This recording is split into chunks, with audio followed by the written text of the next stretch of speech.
Good evening, guys. Welcome to another Saturday evening in this traditional Saturday live stream. We have Dior's with me on panel, and we have Second Star Survival. Good to see you, brother. We have CR, and we have McBean Scottish Fitness. And we have also Wally's World 420. Welcome, guys. It's good to see you. How are you guys doing? I hope your week has been great. Mine has been pretty odd, but mine has been pretty good anyway. Busy. So Been very, I'm happy with that. very busy. Part of the reason why I haven't been on here in a few weeks. I've been super busy. Yeah, I know the feeling. You know, holiday season picked up, peak season's picked up. We're gonna be busy conceivably till possibly mid-January between everything that's getting shipped out for Christmas to any returns, store returns. Yeah. Like I said, I'm going to be working tomorrow, and I'm also going to be working Christmas Eve. Hey, PV. Good to see you, brother. We have the grumpy old guy, too, as well. Good to see you, brother.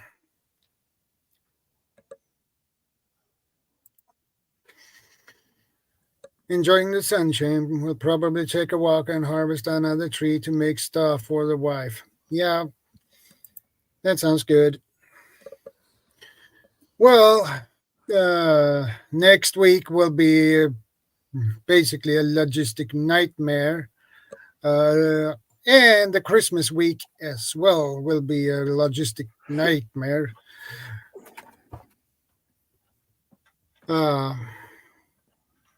I deliver groceries, so that regular and companies people order online. So let's say if they have 6 bags of groceries, normally they will double it when we are heading at Christmas, so it will be nasty.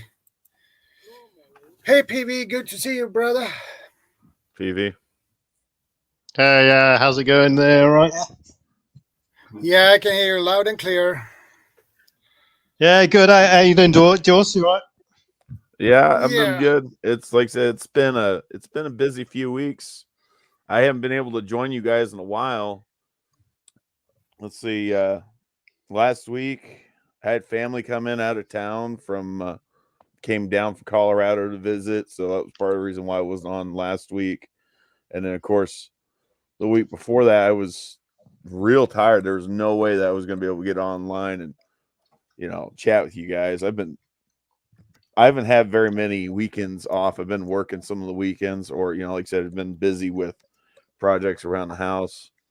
Yeah, that's the way it goes sometimes. Still trying to get the rest of those tree limbs and trees trimmed back. I still haven't got that one tree that I want removed that's sitting there in the corner of my yard, right there between the shed and the wall. I need that taken down because, like I said, that tree, along with a couple others, are tangled up in my coaxial cord for my internet. Yeah. Just I want to acknowledge some of the people on who said there. CR, hello, are you all right? John McBean, how you doing? We've got the grumpy old guy. Yeah, I'm doing well. We've got a mega storm here at the moment, and it's 60 mile lag. Well, it's not a mega storm. 60 mile lag gust, full force straight onto the 60 mile an hour. That's pretty significant. I mean, yeah. It's not fun to drive a semi truck, and that I know that much. At least firsthand experience. We're pretty exposed here as well, and We just had we're in the process of having the garage roof replaced, and I'm just expecting it any minute for the membrane to just fly off. It's just if we get cut off, I've dashed outside to replace something or tie something down. So anyway, it's warmed up a bit though now. We're in the pluses again. It's +8. So yeah, no snow. we We had a are bit on negative 4 degrees. So, yeah, -4. Not so bad. Yeah. We started the week with -1 or 2. I think it went down to -5 at the early hours of the morning, but it's gone back up to +8 now. That's what Britain's like, really. Yeah. I'm just sat here eating a mince pie. Yeah. yeah. Over here, it's been about 65 to like 70 degrees. So it's like that's during the daytime. So it's like 18 degrees Celsius, thereabouts 18 to 20 degrees Celsius during the day. But at night, it'll get down to about 32 or below 32. So that's around 0 degrees. That's quite a big temperature difference there. Yeah. It's the way it is with the sun shining during the day, and you get that radiant heat, and then at night, everything getting chilly. Usually get like the chilly gusts of wind that come in at night, start blowing in the cold. We've had things frost over a number of times over here. I've had a number of times where I come back from work and had to go scrape the frost off the windshield of my car. Yeah. Yeah. Today's topic is a good one because my wife came up with it. So I decided to choose her topic. So by default, it's going to be a good topic just because of that. Yeah. Holiday risks and how to prepare. And I'm going to read what my wife said about it on this topic. Yep. It is some questions on this too. So what about holidays? No matter if one celebrate a religious one or not, we are in that season. There are proof that there are more risks that things happen during the holidays. It is more risk to get into a car accident. Either you're in one yourself or you come up on one. And the question is how to get out of that situation or help out. And the amount of people breaking into homes or cars increase. Is there a way to prevent that without going home alone on everyone? There is also a greater risk for house fires because of candles problem with cables for the yard decorations. Are we prepared for that? And what about if there is a power outage, but instead of only your own family, you also have food and water, extra blankets, etc., for maybe 5 to 10 more of your extended family until it's fixed?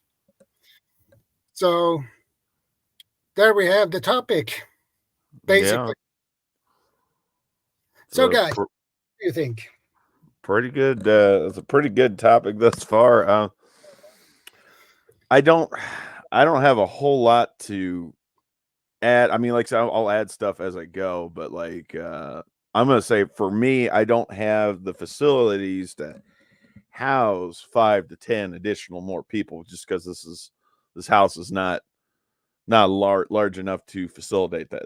Yeah, this is a small family home.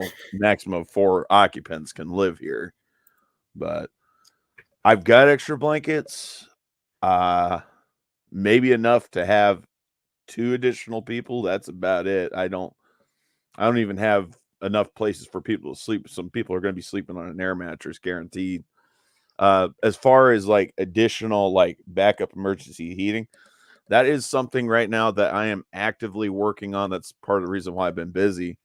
I'm actually testing out a whole bunch of propane powered space heaters, try and figure out which ones work and which ones don't, and which ones I might recommend, like thoroughly testing them, plus any additional accessories that'll come with, owning propane space heaters.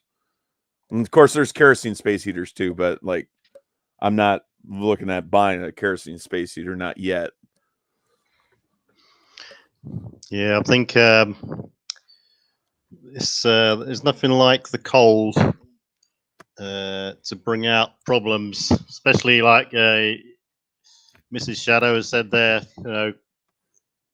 Fire hazards from candles, fireplaces, holiday risks, and with older homes that have faulty wiring as well, extra loads on the wiring system can cause problems and so on. Yep. I think probably one of the best backup systems I've had and used and still got is solid fueled multi-burner fire stove. So it can run radiators, it can heat your hot water if you've got a back boiler. It's probably the perfect backup heat source one could get, because you can cook on it as well. And if you're completely stumped for fuel, you can go and lob anything that burns onto that fire. Any sort of harvestable woods. It doesn't even have to be in SHTF either. You can go down. Here you can go down to the local village or the towns and stuff like that. Just drive around, see a skip that someone's got in their backyard, and they'll quite easily let you have the contents, anything that's burnable in that skip. So you can go around and harvest any old wood from anywhere, really. Like an old forklift pallet or some old wooden studs from a wall. Yeah, exactly. Going to remodel. Yeah, one trip could herald a week's worth of wood quite easily. Obviously, depending on what you actually burn. If you're just burning wood, you'll tear through it quite quickly. But a good idea is to have a mixture of you don't get coal here nowadays. You get these like octo sort of thermosites, ovoid things. They're a mixture of all sorts of stuff. But you mix and match. But definitely a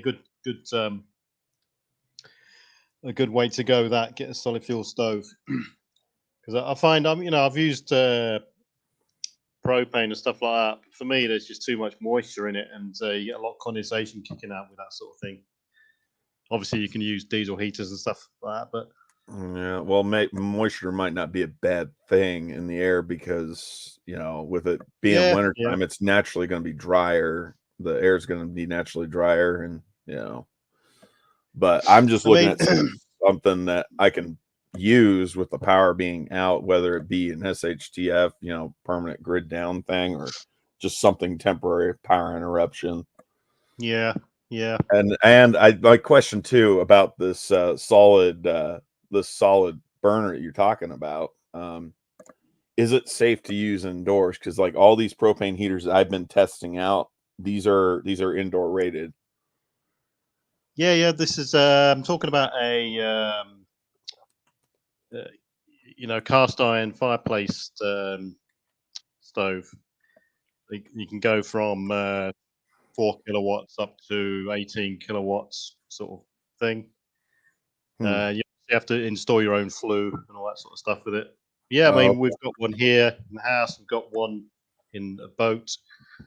They're brilliant. They're brilliant. Absolutely excellent. Like I say, the only downfall I'd say is the amount of humping and dumping you got to do to deliver the fuel to the actual device and heat it up, and all the dust it kicks off, really, coal dust and something like that. Yeah, the holiday season, we call it silly season here. It's just ridiculous. There's so many risks that we have in Britain associated with holiday season. It's just unbelievable. Yeah. And it gets to the point where me and my missus we tend not to venture out as much during Christmas time, especially, because it's just ridiculous. Everything from everyone's everyone's stressed. You've got increased family tensions, people rushing around like idiots trying to buy things. The shops are just jam packed. Everyone's on high stress alert, and you get arguments left, right, and centre, from car parks to buying things. On a Schwarzenegger film where he's after Turbo Man. Yeah. Jingle all the way. Yep. That sort of thing, and that's just one little slice, and you could go on from there to not the way you get it. Relationship strain. You get increased family tension where people are bringing their work stresses and shopping stresses and Christmas stresses into the house, and they start arguing and stuff like that. So you get strained relationships, and then you get all this stems around the social media portrayal of the perfect sort of holiday, and people feel compelled to start buying extra stuff, and that increases onto financial risks, and people getting themselves into more debt over the Christmas period, especially because they feel, that they feel the need to go without. Obligated to get people presents. Yeah, definitely. And then it just, snowballs on from there. And you're buying things. Most people buy stuff online, so the increased reliance on the internet to buy things. All these phishing scams, identity thefts, and malware attacks, they become more prevalent, and people get scammed more. Probably because the volume of online shopping probably goes up drastically at Christmas time or just before anyway. And people accumulate in debt, and it just snowballs and snowballs and snowballs, and you just got to think to yourself, stop. CR, that is so true at some of the Walmarts, man. Yeah, road rage. Everyone just, forget it. It's just ridiculous. And the reason for that is, and the reason for that is it's so many people out driving their cars.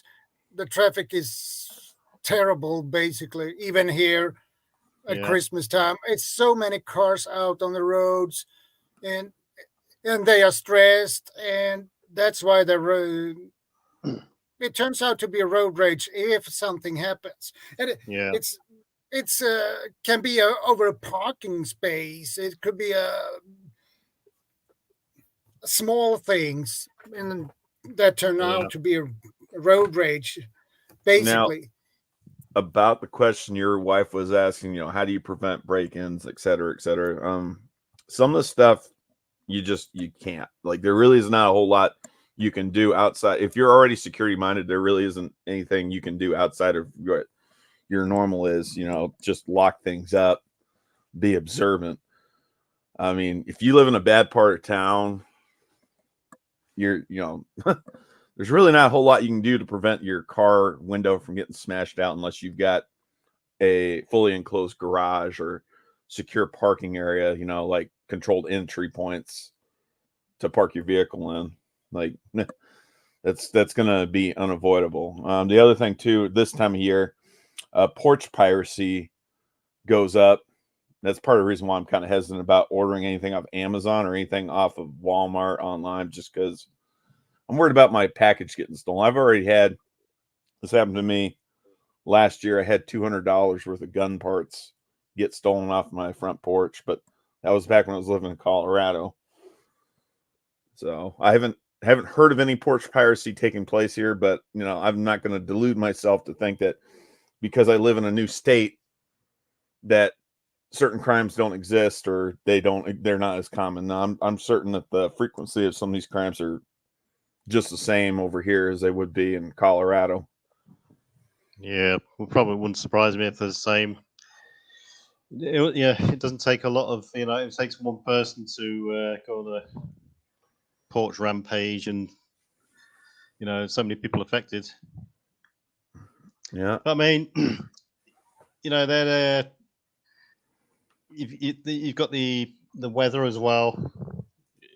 It comes in line with winter time, so you've got all the associated risks of the weather falling in line with this increased activity and movement around the streets. You got darker nights. I mean, the roads here, it only takes, the roads are at peak capacity most times anyway, and it only takes one minor incident to bring the whole thing to a grinding halt. One person needs to break down on a road, and they just sat there waiting for 20 minutes. Everything's just a peak capacity, and it's almost breaking strain. And of course, with the darker nights, the colder winters, snow, frost on the ground, you've got an increased risk of people falling, slipping, tripping from the snow and ice, uneven flooring, and straight to the emergency room. And hey, buddy, Budget Bushcraft, good to see you, brother. Hey, Budget Bushcraft and RV Life, how you doing? Yeah. You know, and then you go into the emergency room and you're stuck there for hours and hours more because you're that's at peak capacity all the time. That is a good point there. That was a good point about the drop boxes, Amazon drop boxes. Can you highlight it again real quick? I just want to see who posted that. Highlight that comment. JHT Survival. I'll have to go and look in town, see where these drop boxes are. I've personally never used one. I'm not entirely certain how that works, but I'm willing to give something like that a try, especially if I'm going to order something that's going to be a little expensive. Yeah, they're definitely a good option. I've used them quite a bit. You go onto Amazon, and I think it only applies to Amazon Prime members to start off. And you just do a search, and it will just come up with all the pickup locations and drop boxes available to you near your area and beyond. And basically, you go through the buying process as normal. At the end of it, it will send you probably a code or something. Yeah, a code. And then it would notify you when it's arrived. You go to the box, put your code in, and you just take it out, and away you go. And the good thing about it is you can also return stuff through the box as well. Interesting. Yeah, it's really good. And of course, if you leave it in the box for more than leave that comment highlighted for a little bit, and I'll get to that one in a bit. But no, yeah, go on. Sorry. If you leave it in the box for more 48 hours, they take it that you either don't want it or whatever, and they just retract it back, basically. Yeah, that sounds pretty handy. Like I said, I've seen the boxes before, at least up in Colorado, but I never knew how that all worked out. That's good to know. Maybe I might actually upgrade my account to an Amazon Prime account. I just never had the need to because most of the time I'm trying to do the minimum orders of $25 or more to get the good thing about it. The good thing about it is it will no one can get into that box without the code, and it's not left in limbo anywhere. So if you don't pick it up, it just gets taken back and get refunded. There's no chance of anyone nicking it. So yeah, it's a really good option. Good to note. Yeah, I was going to say, so CR brought up a good point with vehicles not being able to start due to being cold. If you got a diesel vehicle, the diesel's going to gel inside the tank, inside the fuel lines if you don't already have some sort of treatment. And if you're living in extreme cold regions, like regions that get very, very cold during wintertime, you don't even have to be in the northernmost reaches of Canada. You just got to be in Canada during the wintertime. And if you're not plugging in your vehicle into a block heater, things are still going to freeze over and gel up. Like, for instance, like my pickup truck, it's gasoline, okay? The issue I have during wintertime when it gets cold, even though I've got a gel cell battery, I upgraded it from the old lead acid, liquid lead acid battery to a gel cell. With it being cold, it'll still strain and have a difficult time trying to crank over during the wintertime. It's part of the reason why I keep it plugged in, the battery plugged in, like the battery plugged in on a battery maintainer. Yep, tow straps, good thing to have.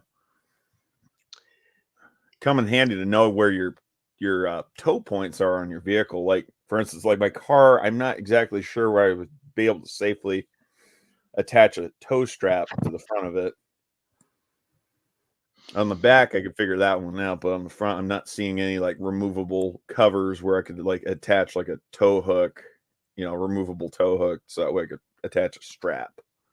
Yeah, it's one of these things that you need to definitely look at before you actually need to do it, because you don't want to start figuring out and guessing in the snow and rain. Yeah.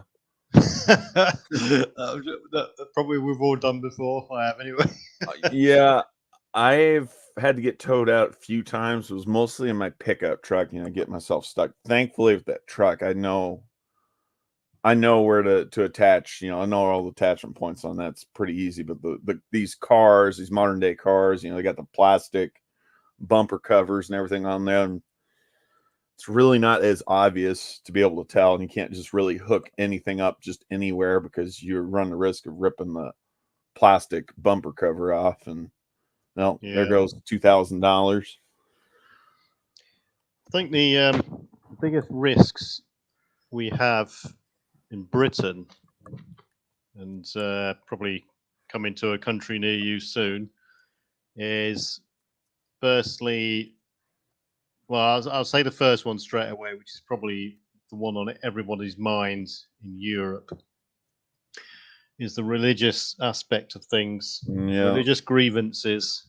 Yeah. And I mean, that in the begin with the past letter 5 T. years plus. Religious grievances with actions resulting with the letter T and follow with errorism. Yeah. So you get the radicalized Muslim extremist is the key one, and numerous, almost countless occasions now over Christmas. It's the golden opportunity for them to martyr themselves and make a name for themselves and get something on the news and TV. And of course, Christmas is easy target time, because in Europe we have Christmas markets, lots of pedestrians out on the streets, and a perfect opportunity for them to run rampaging everywhere with knives or mowing people down in vehicles. Yep. So people have got to be aware of that, because it's a real risk. And I'm surprised nothing major hasn't happened so far this year. And people have got to keep their wits about them and just have an increased sense of awareness, and all the rest of it's your situational awareness and looking around you, and have some sort of action plan in place as to what to do if something does happen. And you may even go to the extremes of having to carry a first aid kit around with you, or some trauma dressings or whatever. But or if you're in an area where you can defend yourself legally, might take some self-defense. Yeah, exactly. Take some self-defense measures, even down to simple drills like walking on the footpath facing the traffic, so you can actually see what's coming towards you instead of getting mown down from behind and that sort of thing. Yeah, that's just that. It's a real risk here. I'm not sure what it's like in the States. I think the risk goes up. I think the risk goes up in the States too. The thing is, because everyone is allowed, for the most part, free access to, again, self-defense tools. Tool's a tool. It can be used for good or it could be used for evil. Yeah. And I'm not advocating at all for limitation of these tools, because what you do is you end up, making it more difficult for the law-abiding citizen to acquire them when they need them most. So, yeah, the key thing is to be aware. I wouldn't go around on my own. I'd go around in pairs minimum. Yeah. And no need to live in abject fear. No. Like, just simple plan. Everything from just watching turn on TV, watch the news for 5 to 10 minutes beforehand you go out. Look at where you're going to go out. Timing is everything. Pick your parking spots. Minimum walking distance to X, Y, Z wherever you're going. Don't get too drunk. A lot of people the holiday season, it tends to spill over into the health aspect. Then you get a lot of overindulgence, overeating, excessive alcohol consumption, and then before you know it, drunken driving. Yeah. Drunk drinking driving, drug driving. Yep. That's Yeah. Yeah, we call it driving under the influence. Yeah. So it Yeah. encompasses both the drugs and the alcohol. And then before they know it, come round to New Year and they've games a stone or two just through Christmas periods, and they're having to go on some sort of crash diet. It's just not good for you at all. Adds to the, anyone's got chronic conditions to begin with, it increases their stress. It exacerbates their chronic condition. Some people got anxiety, and historically here in Britain, the Christmas periods and winter months have always been a period of higher death rates anyway. You could put it down to increased anxiety, stress, and overindulgence as well. Yeah, I think it's the same here in America. At least there's going to be a lot more road-related deaths. Travel-related deaths. People dying on the highway. Yeah. Again, previously mentioned driving under the influence. Maybe they weren't necessarily driving under the influence, but somebody else was. Distracted driving, that kind of usual stuff. And this day and age where everybody knows there's not that many police out on the streets, they'll take that extra risk. So, especially here, it's Christmas time, 1 or 2 drinks, and you get peer pressure from parties and stuff. Well, you got to think too. They're also human beings too, and they might not be willing to want to go out and do extra patrols because they got families too, and they want to be able to see them for the holidays. They want to be able to see their children. I think a lot of people will be surprised how few cops there actually are covering towns and cities, especially here. You're talking less than 10 for a major town. And the rest of them are all being drawn from standby roles. Bolster up major incidents and stuff. Yeah, and I think it's pretty much that statistic is the same, if not very similar, over here for like a lot of the smaller towns, because at any given point in time, in a lot of these towns and cities, you've only got maybe 10 cops on patrol at that time, because like as we previously discussed and live stream, a few live streams ago, if you were to bring out all of the military, all of law enforcement, and make them active duty on standby to quail some sort of massive like insurrection or something like that, I think like at most there's like 1 or 2% of the people in the government that are able to control the other 98%, get them reined back under control. Yeah. And then you've got my 2 top sort of things would be the religious grievances aspect. And the second one would be because you got the more gatherings in close confined spaces, you got the increased risk of spreading colds, flu, and other diseases, contagious diseases. I can remember 4 years ago now, we all decided to go on a coach trip. Coach trips are a thing here in Britain. So we decided to go on this coach trip 3 or 4 days before Christmas. All piled on the coach, come back, and everybody was ill apart from me. I was the only one who didn't get anything.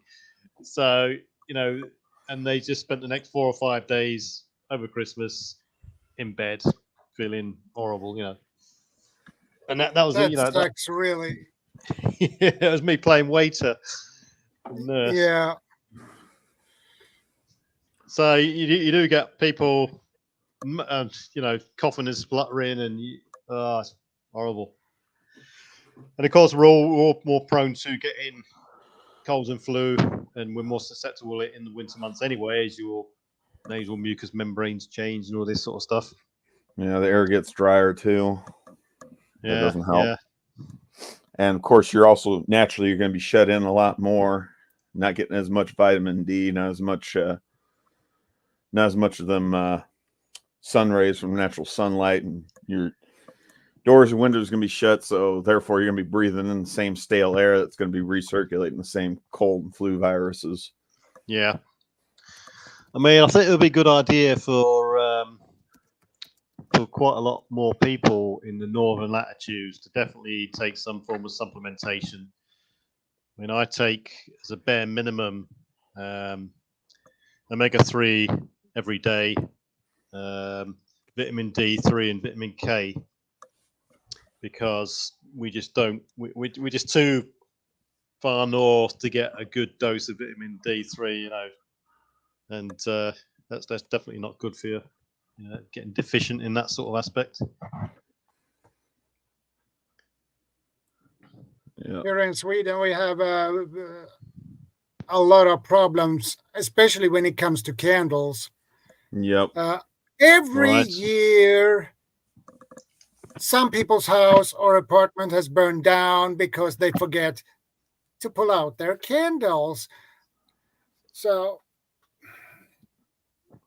I don't know why people forget to pull them out, but yeah, probably alcohol. Yeah, I'm sure that could be a factor. They could find themselves getting distracted with stuff too. Yeah, alcohol and stress and a lot of people around. Especially if you're the host for a Christmas party, well, you can keep an eye on everything because you need to take care of your guests and you need to take care of the food. You need to take care of everything else. Yeah, so it's easy to forget the candles. So every year you always hear someone's house or apartment burned down or not. Yeah. See, the candle issues over here, it only becomes a major issue when like there's a power outage, like a massive power outage. A lot of people will have gone out and either have already had candles on hand, you know, like they're scented decorative candles on hand or something like that. Yeah. Or they'll start lighting candles because they don't have any other alternate means. And like I said, that's when you start hearing about house fires picking up over here. I'm not saying that there aren't house fires that don't pick up over here, because one of the things over here, heck, even during Christmas, more of a thing during Thanksgiving, but there are people that like to deep fat fry turkeys, and every year people make the same mistake, putting a frozen turkey into a vat of hot oil for deep fat frying purposes. Yeah, and then that will be people, basically a explosion when the cold turkey hits the hot oil. Yeah, and then the same people also make the mistake of trying to put that fire out with friggin' water. That will be a fireball. Yep. Yeah, never a lot of second and third degree burns. A fire. Yeah, never pull out a fire that burns in cooking oil. Never do that. Put the lid on. Just put the lid on. Yeah, put the lid on. If you've got one of those Class K rated fire extinguishers, that's a kitchen class fire extinguisher. Highly recommended having that on hand. Get a fire blanket. Carbon monoxide, that is something that, unless you've got an issue with your central heating and air conditioning, that's more of an issue for those people that don't have some sort of backup emergency heat and they jerry rig something inside their house, or they go out and buy a propane space heater and they don't check to make sure it's not indoor rated. That's something that, like I said, that's something I'm being adamant about, is making sure I've got indoor rated heaters. I don't, like I said, I will not buy anything that is meant to be, heating an open space or like an open barn or garage. I refuse. It's got to say on the packaging, safe for use indoors. Because I'm very much aware of the carbon monoxide poisoning. Yeah, definitely. It's probably more people than this broadcast that actually well, you probably won't even find out the statistics to actually who dies from that per year. Yeah. Like I said, I'm not saying there aren't issues already. Like there's some houses like where you got your people that do their the DIYers, they do their own remodels. They don't ever bother to check to make sure that they've installed something to code. I remember back when I was working for local moving and storage company, we were moving this one military family out, and they were renting a rental house from a slumlord. And everything that was wrong with that house was done out of code. They didn't have any permits for anything they were doing for any of the installation of any of the what do you want to call it, the not devices, appliances. That's what you should say. The appliances, like they had a gas powered water heater, and they had a gas powered furnace. And the flues they had installed on those, they were installed incorrectly, and it was leaking a whole bunch of carbon monoxide into the house. And the family was slowly suffering from carbon monoxide poisoning. So the military is doing what they could to get them moved out and trying to get their money refunded. They're going to have to go through court proceedings, take that slumlord to court for all that.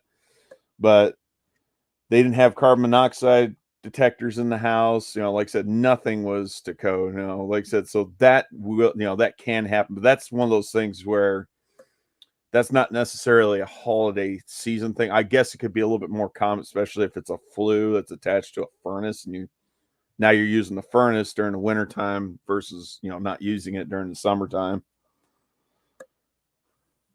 Sorry.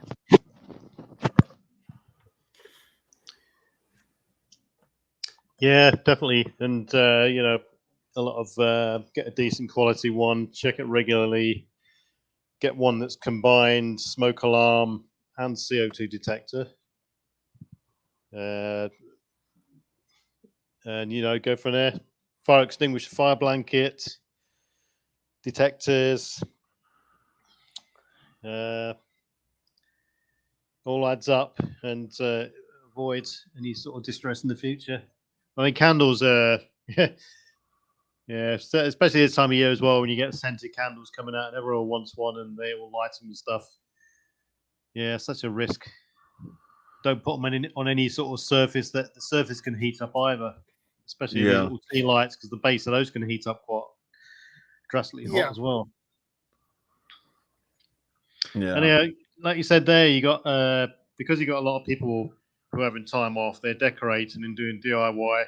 You've got the extra cooking factor thrown in, and of course celebrations, Christmas Eve, Christmas Day, New Year's Eve. A lot of people getting more fireworks as well, which leads to accidental firework injuries, burns. And they cause fires in the houses, in some people's houses too, because other people shoot these rockets straight into other people's houses and they catch fire. Yeah. So that happens here in Sweden, actually, basically. So that sucks, basically. So you need to be very careful when you use these things too. So it's not a super common thing here in the U.S., at least during this time of year. Garden Girl. Just because there aren't very many places, there's not very many dealerships that set up shop during the wintertime to sell fireworks for like New Year's Eve or for Christmas. That's more of a thing that we have to worry about during the summertime, at the height of Independence Day, Right. Here they use them for any excuse. Weddings, you got Guy Fawkes night, Christmas Eve, New Year's Eve. Basically, you could every weekend, if you're living next to a function area, somewhere with a function room, you'll see fireworks going off. Yeah, like where I live right now, like there's ordinances about lighting off fireworks in town. There's a lot of areas they do not allow it. Period. But there are plenty of people that still light them off anyway. But it's simply not allowed here in town. And there's some places where they will temporarily suspend the ordinances about lighting off fireworks, during the time of of 4th of July. Usually it's about a 7 to 10 day window where they do that. You know, it's all the way up until midnight of Independence Day, and then everybody's supposed to stop. Yeah, right. But we don't have the Grumpy old- laws like you guys do, where, you know, as soon as the temporary ban has been lifted, where we have to turn around and either turn in our unused fireworks or destroy them or throw them away. You know, we don't have to do that. We can only hang on to them. No, we you can buy them all year round here. There's no restriction on when you can do them or anything like that. I was told you guys have to have permits unless you're like, you have to have special permits to be. No, really, no, not at all. Only if you're doing a formal display. You do have to have a permit then.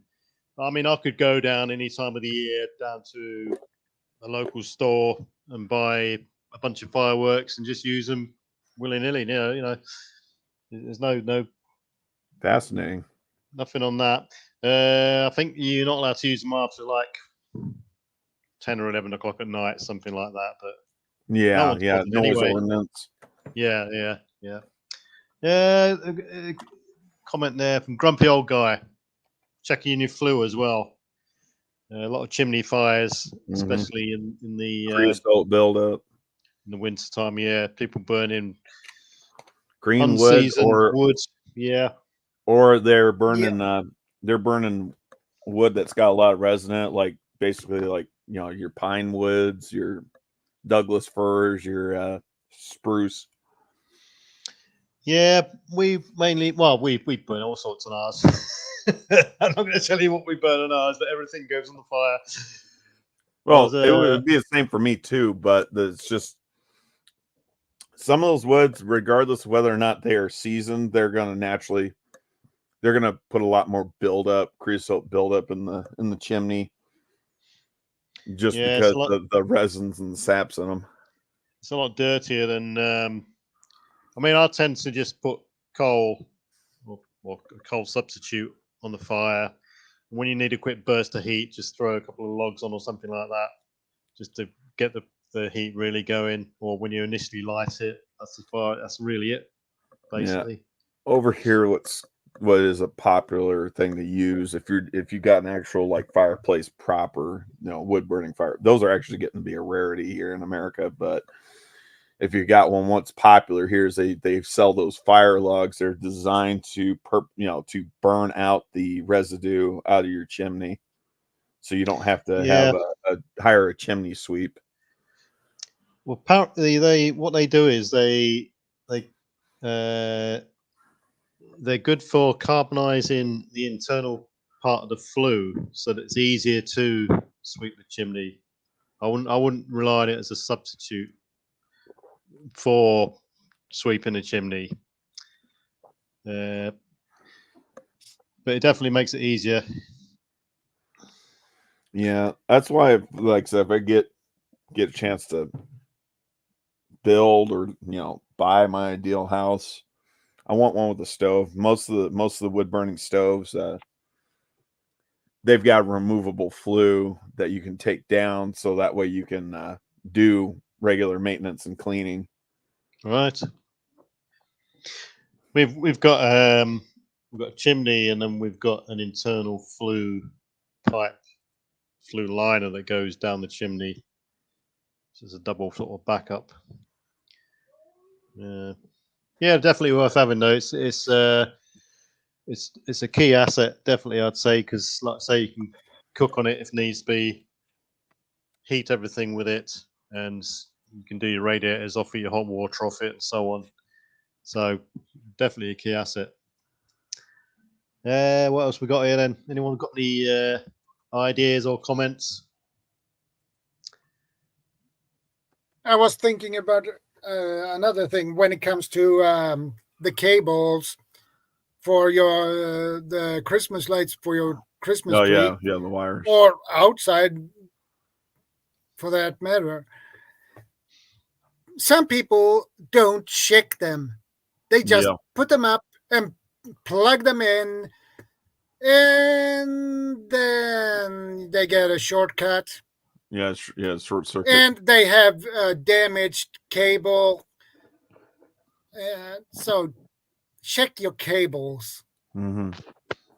before you plug it in. A damaged cable, it can be a shortcut there, and then you have a fire. So Yeah, that's a that good is point. that is a Yeah. good point I to was going to mention bring because up people forget it. the Christmas lights here. They've got built-in fuses, so they're cost cut to, you know, like I said, crazy level to make, you know, to produce them as cheaply as possible. But they've also got fuses, safety fuses. You know, they'll blow if you plug too many of them together in the same string.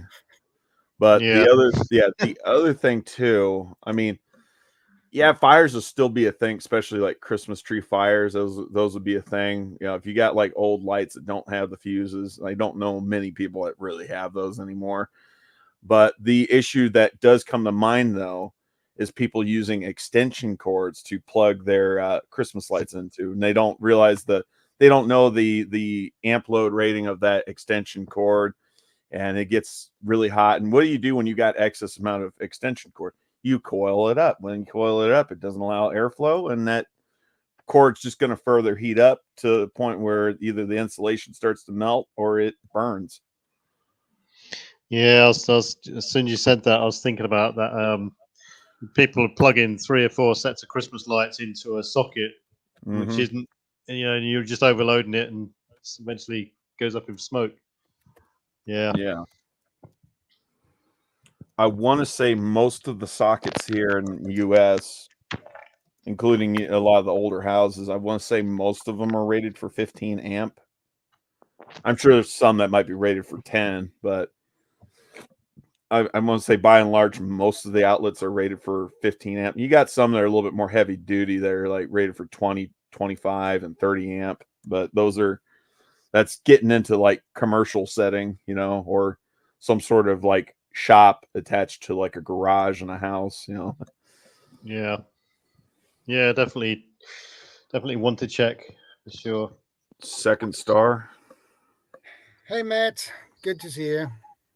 How y'all doing, brothers? Hey, second star, you all right? Good to see y'all. Oh, I'm good, brother. How about you? Yeah, good. We're on Doing about. pretty good. We're just talking about Christmas lights there, but we've gone through all sorts of stuff at the moment. I'm talking about the Did y'all? fires Oh yeah. that they can cause. Yeah. Did y'all talk about the Christmas trees? Because a lot of people are going all natural with their Christmas trees, like going back to their roots and going out into like pine forests and stuff like that and cutting down their own trees and bringing it home. And like with the old bulb lights and everything. Yeah, I briefly touched on base about Christmas tree fires from Christmas lights, but I have not gotten to real detail about that. But yeah, go. You know, this would probably be a good thing for you to talk about since you're bringing it up. Oh, I mean, it goes with the lights and everything. I mean, when like, you know, a lot of places are doing the LED lights and everything, but even those heat up over time, you know. And with the people that's going natural and cutting down their own trees and bringing them in, they don't give them time to sap out. And while they're sitting there, you know, while they're sitting there with the water holder, the old Christmas, forgot what they're called, but you screw in the little eye screws into it, and you pour water at the bottom of it to keep it alive. Tree base. Yeah, like over time and everything, it'll heat up that resin and everything because it hasn't, you know, sapped out, and it'll catch it. It catches on fire a lot. I've seen it plenty of times here in basically, Texas. what you're saying is your Christmas tree becomes fat wood. Yes. And you're stringing a bunch of Christmas lights, heating elements, essentially around a big old piece of fat wood in your living room. Yeah. and you have a nice all- Christmas fire in your living room. Yeah. Yeah, Oh, they need to make a Christmas carol or a Christmas themed song about the Christmas pyre, the living room Christmas pyre. That'd be a good one. Well, a lot of here in Texas and everything, a lot of people have fireplaces and everything, and they'll set those trees right beside the fireplace with it popping and crackling, and Yeah. it's like all of a sudden, what was it? 2 years ago, there was a house down the street from us that caught on fire because they had a live pine tree right beside the fireplace, and they were popping cedar, and they had cedar in the fireplace, and it was popping, and Yeah. the sparks got on the Christmas tree and just caught everything on fire, and they were gone. Mulberry wood also cracks and Yeah. cracks and pops too. But the other thing too is that's what people not using those.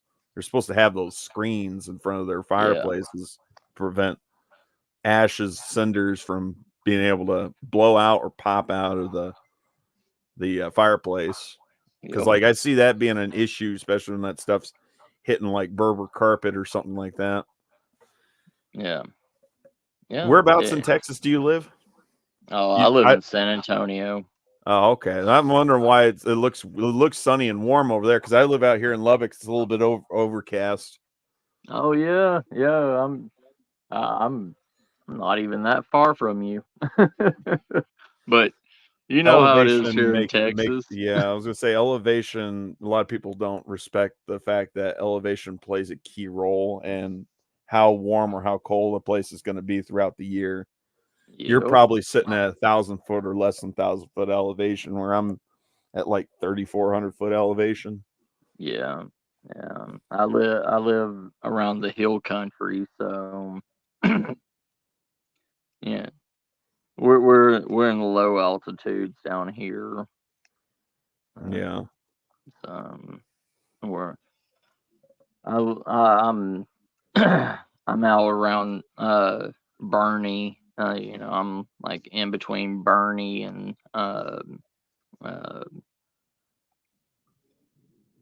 New Braunfels. So I'm not sure where those are, but I've got like I said, I've got the basic idea where San Antonio is. yeah, we're smack dab in the middle.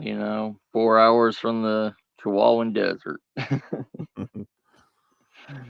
But yeah, I mean, I've seen a lot of people out here around the Austin area taking not mulberry trees, but mesquite trees, and use them as Christmas trees now. And that's just as flammable. We use that, and you use that in grills and everything. Yeah, use it for slow cooked barbecues. Yeah, and yeah, it's getting I see the weird fireplace out there there, now. PV. Yeah. Yeah. This one like I've got here. Okay, that's the one that you were talking about earlier. See, yeah, mine's similar to that. Yeah. Okay. Yeah. Yeah, that's what I was saying. A lot of people, out here and everything that are doing the tiny house living now, they're using the cast iron stoves and everything. And a lot of people, they don't clean the stove pipes out of that, Yeah. and that, that's a small tube, and you have a roaring flame in that thing going all the time, and PV. Sorry. Yep. Yeah, he got the old Christmas living tree room fire. Christmas pyre. Yep. What we do is we got a 6-inch flue on one of our other fires. Yeah. I do it once every 3 months, definitely. Generally, if when you're using it regularly, you can tell when it's not drawing properly. As soon as you open the door, smoke start coming out, and it's the first key indicator that it needs sweeping. A lot of people just don't close it down. Close it down, let it cool down, give it a brush out, and away you go. It's simple as that. But isn't it? You get a lot of people lazy at Christmas time and winter time because They don't want to go outside, get cold, get wet, that sort of thing, and it just builds up. Before you know it, accumulates into some sort of disaster, really. Yeah, you get people that's lazy all year around. Holidays don't change anything.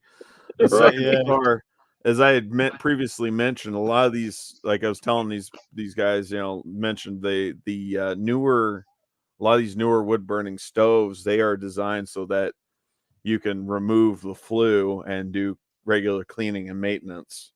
Yeah, it's a matter of whether or not people are going to go through that trouble of doing that. Hell, a lot of people, like I said, don't even do the lazy bare bones effort of, like I said, buying one of those fire logs to burn to get rid of the built up creosote.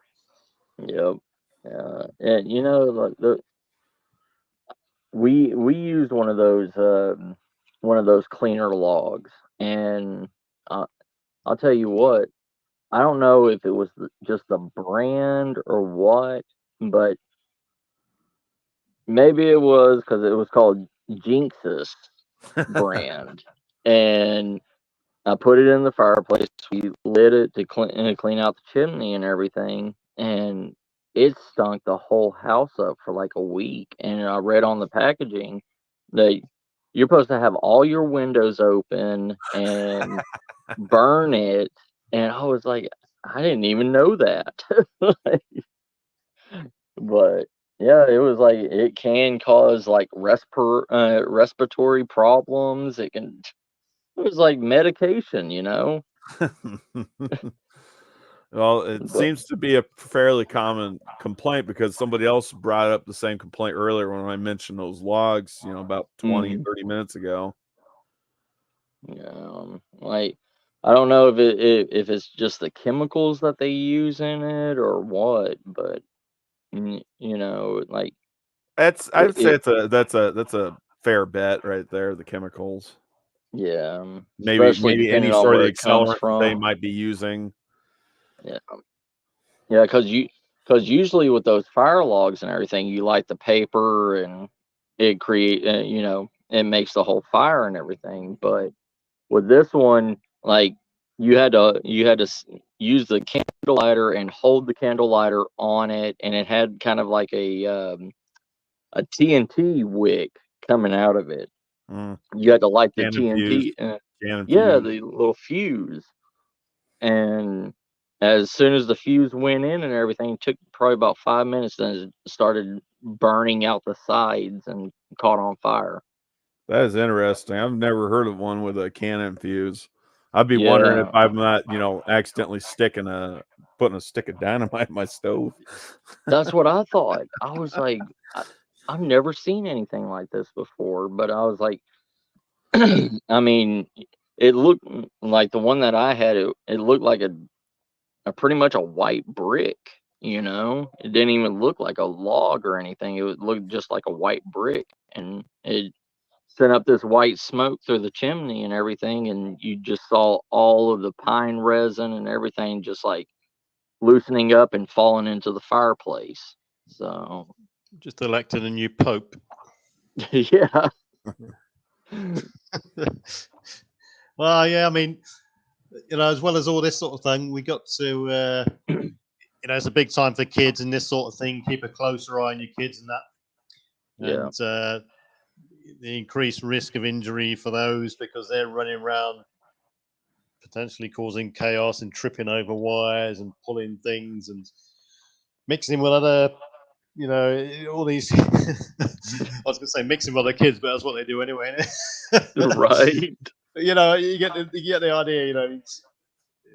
There's an increased risk with everything. Everything's running at a faster, more stressed pace, and you throw in the overindulgence into it, and that's just a complete recipe for disaster. Especially kids coming off of a sugar high. Well, yeah, and pets too. Like CR says, then I'll put a comment in there earlier. How many people have caught their cat in the Christmas tree yet? Cats running around and knocking things over, and they like to climb in trees. I was told the best way to keep a cat out of a Christmas tree, if you get cats that like to climb the trees, put fresh orange peels down either fresh orange peels or fresh citrus fruit peels down, whether it be limes or lemons, grapefruit.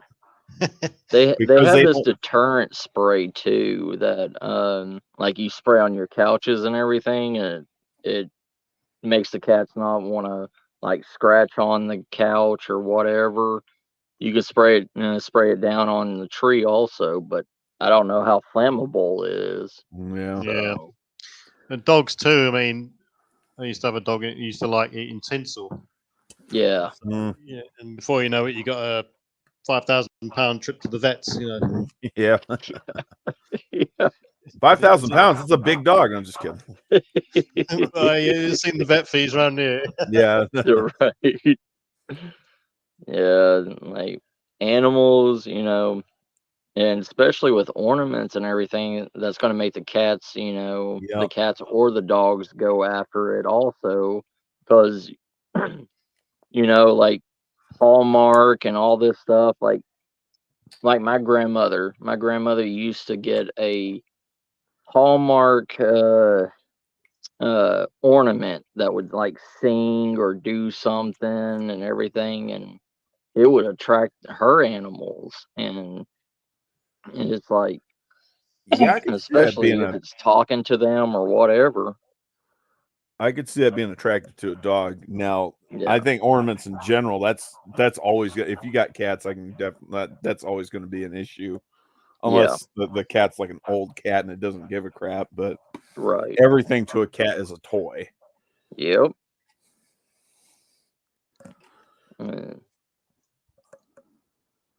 Yeah.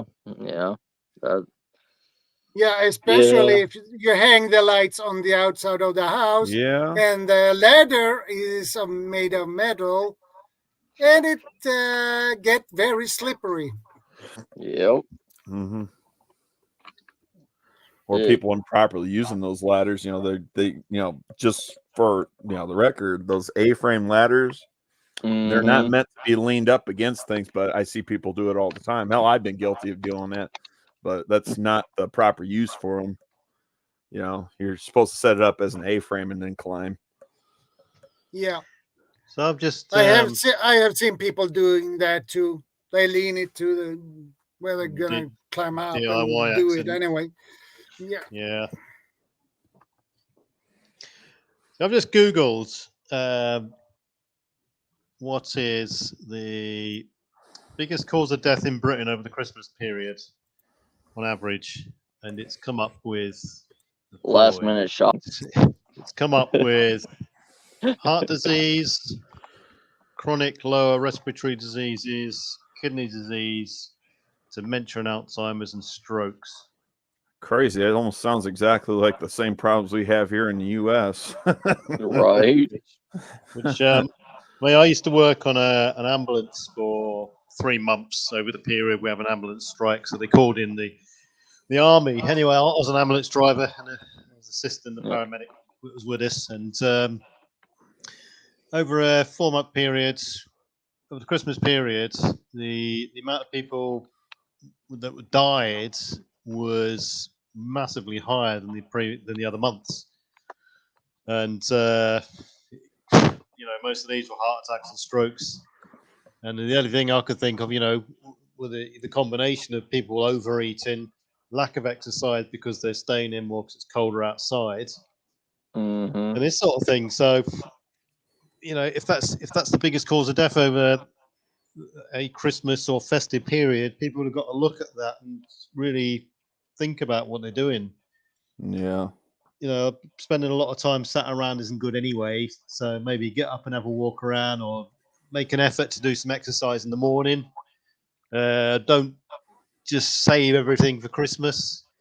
I mean, we've done that in the past before. You get a load of chocolates, a load of all this rich food, and then you wanting to eat it, and the wife says, no, we're going to save it for Christmas. And then 3 days before Christmas, you have this massive carb dump, fat dump, and sugar dump into your system. Yep. Think about spreading it out a bit. Instead of eating it all within a 2 or 3 day period, eat it over 2 weeks or so. But just moderation. I was going to say about the exercise thing. I will be real here. From a lot of people, I'm mostly speaking from at least Americans. I'm sure Canadians and you Brits can relate. Yeah. But there's really no incentive to go out and exercise during the colder months because nobody wants to freeze their butt off. And then the other thing too, a lot of people use the excuse, "Oh, I'm busy," because like we said, everything starts to ramp up right before the holidays start off. Everybody's going and doing last minute shopping. People like me are working extra hours for the holiday season. And so when you get down to it, there ends up not being time because you didn't set some time aside. Yeah, I think a lot of people, especially this day and age, some people have not holding down one job. Some people are holding down 3, 4, maybe 5 jobs. And they're flittering backwards and forwards from 2 hours in the morning cleaning, 2 hours in the afternoon waitering, 2 hours doing this, 2 hours doing that. And when it comes to their actual time off, they stop and they just don't want to do anything else. They just want to sit down, pig out, and and that, the lack of exercise just accumulates on top of their sedentary job anyway. I was gonna say, if you're waitering or waitressing, I'm gonna say I'm not gonna go off and say, "Oh, that's not a hard job," because actually, I actually for something that's like an indoor job, I'd say that's a pretty difficult job on its own because you're on your feet. Yeah, You're walking back and forth between different serving stations, different tables. Maybe you're waiting a bar or something. Yeah. Most people don't even eat at home anymore. Well, true. Yeah, a lot of people eat out as well. Yeah. It's just a crazy season all round, and it's not just 1 or 2 days. I mean, the Christmas season here starts from mid-November. You've got we have Halloween, followed by Guy Fawkes Night, followed by Remembrance Day, Veterans Day, and then it's open season. Then Christmas kicks in, and all the office parties start mid-November basically, and everyone just starts to wind down, and then it continues on all the way through till knock off, which is sort of 18th December-ish, something like that, and then no one really goes back to work until the 4th of January. 6-week long period that people are doing all this sort of stuff.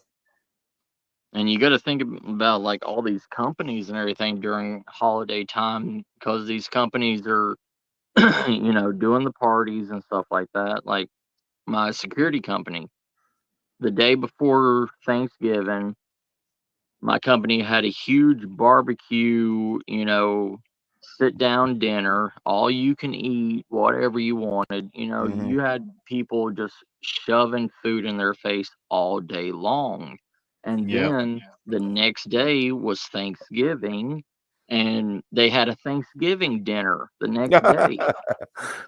And you have people eating Thanksgiving dinner at work, then going and eating Thanksgiving dinner at their house or 4 or 5 other houses. And these months back to back, like I could see why people's having heart attacks and strokes and everything. It's it's too much in one time. And you combine the level of alcohol intake goes up, and they're not drinking enough water, they're dehydrated. I mean, most people walk around in a dehydrated state anyway, especially if you're older. And the wintertime, you're not incentivized to drink more water because it's cold out, and you always, most people only associate, I got to drink more because it's hot outside. It's summertime.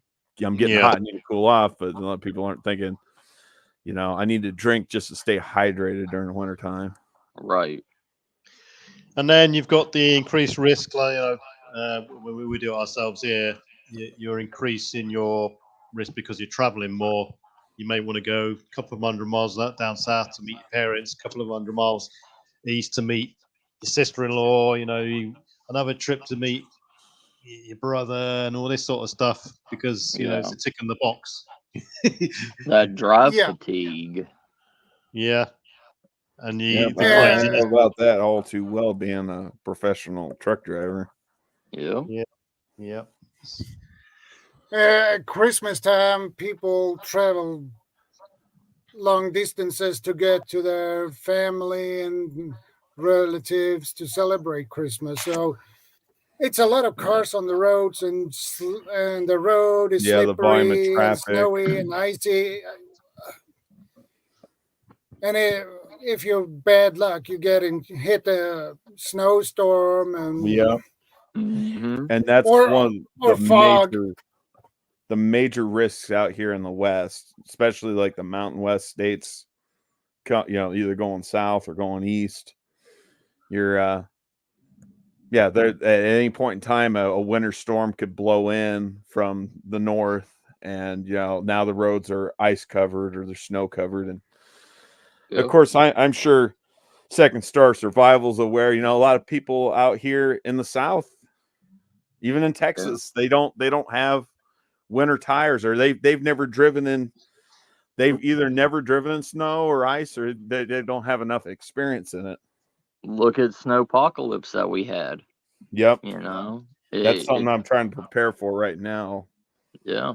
And well, you also got to think, just Texas alone, okay? Getting out from where I am in Texas to get out of Texas is a 10-hour drive either way, east or west. Yep. And what's a 10-hour drive for you, veteran? Probably be from here to northern Scotland. So see? Another country. Yeah. Like most states and everything is maybe a 2 or 3 hour drive to get out of the state. But just Texas alone is 10 hours. 20 hours if you need to go from, the east to the west or vice versa. And on top of, you already being on the road, then you got to come back through that again.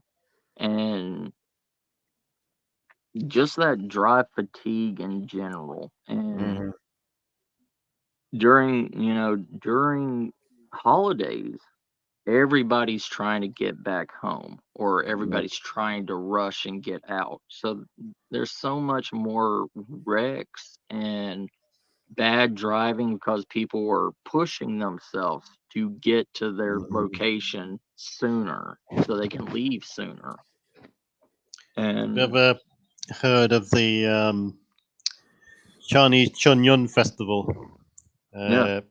Basically, the Chinese Chunyun Festival or period is classed as the biggest human migration or movement every year in the world. Yeah. And you get something like 4 billion people moving in the holiday period. And I think we can learn a lot from those, because everyone it's a mass exodus all across China. And so you get overcrowding, traffic congestion, petty theft, and it's just horrendous. So if people want to look at the sort of more extreme end of people moving around and during a festive period, just have a look at that, and it's quite interesting to see. And people don't plan, people don't plan their trips out anymore. People, there's still a lot of older generation people that didn't have hotels or everything, at every, halfway point or on the road. So you have a lot of like the older generation driving that are trying to get to locations, and they're pushing themselves. They don't plan to stop at a hotel. They don't plan to, they just keep pushing. As I said, or they're not used to having, these weather apps at the fingertips, on their phones and stuff like that, and they're not checking to make sure the weather forecast is going to be good for them to safely travel to wherever it is they're going. Yeah, and a lot of them don't even use like Google Maps or whatever. They take the same route always, and here in America, the interstates, the highways are always changing. Different routes, different exits, and if somebody hasn't seen family in 3 years and they decided to go out that way, and they're like, "Oh, I remember this route." They may be driving on the opposite side of the road or whatever, And I think it's a key point you brought up there about older folk and technology. The fact that they may not be either fully aware of what's available to use, or they can't use it, or they don't want to use it. Yeah, I was gonna say don't want to use it as a good one. But, people out there, there's a multitude of tools online that people can use and refer to make their trips a lot easier. Yeah. They just, like you say, they just don't do it. And so you can quite easily save a lot of heartache just by taking 20, 30 minutes beforehand or the previous day, planning your route and just checking up on things from the weather to traffic reports to road works, stuff like this. Yeah. Yeah, I'm glad you brought up the whole roads changing here, especially in the U.S. So, like, right now, as it stands, at least as far as I'm aware, I believe Interstate 11 is slated to be the newest interstate built here in the United States as of right now. When I was living out in Nebraska, over there between basically Cass County, Nebraska, and Omaha, Nebraska, there was a major highway like upgrade and change. Like they changed up the roads up there on US 75. Yeah. It's now 4 lanes. All the way from Plattsmouth, Nebraska, all the way up to Omaha, whereas before it wasn't that way. They also changed the entrances of some of these different side roads and some of these state highways. They also built a whole brand new Shadow. A brand new bridge going across the Missouri River. And so, like, that could be confusing to anybody who hadn't, say, been in the area in the last 10 or 15 years, which could very well be possible. Yeah. Hey, John, how you doing? I am doing well. How about yourself? Yeah, good. Went back in the woods and how you doing, Mac Bean, brother? Another gas tree. Mama wants a war staff like mine, just slightly smaller. And now all we need is CR or Bob to come up here. Yeah, I haven't seen Bob yet, but he will probably drop in. I think Bob is in sunnier climes at the moment. If you know what I mean. Yeah. I think CR still cleaning out his furnace, I think. Bob, last I heard from Bob, he was watching Apocalypse Now in Davao. Trying to avoid neighbors. CR is eating. Oh, is he? He has eating. to eat before he comes up here with us. Yeah, otherwise we'll start talking about food and toying with him. Right. Another thing in the in the holiday period is, it's supposed to be touted as a time for family to get together and to be more kind to people and to give and all this sort of thing. And a lot of people are taken advantage of by not only charities, but by people begging and stuff like that. Con artists, and they get taken advantage of big time. So, but and particularly, I wouldn't tarnish everyone the same, but particularly the older generation, who they're always at the greatest risk of. You get some people more naive than the others. Put it that way. Yeah. Yeah, I've had them where they've tried to take advantage of the mother-in-law over the phone, trying to pose as a family member, to the point where she didn't even believe us that it wasn't our daughter talking to her. I had to call the Navy. Yeah. And have them let her know that my daughter was out to sea. So there's scams out there everywhere.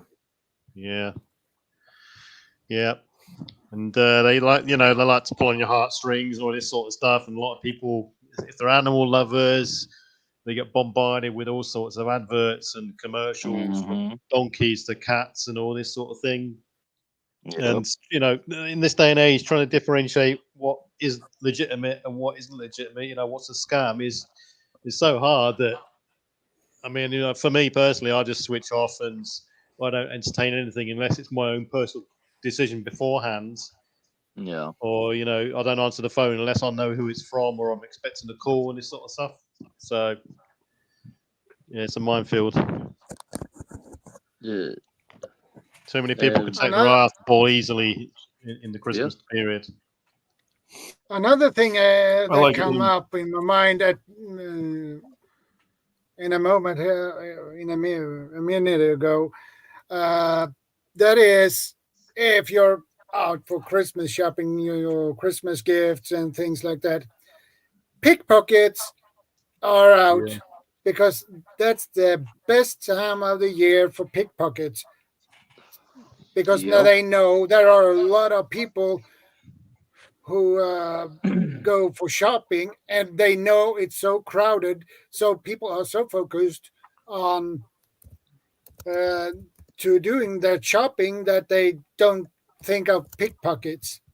Yeah. And you gotta think about the people that are more technologically advanced also, the people with the RFID readers and all that stuff. If you're I was about ready to say that. I'm glad you brought it up. Get a RFID blocking wallet. You carry a dummy wallet out with you. Like this one. This one is RFID block it. So block that. Yeah. And NCS it blocks NCS too.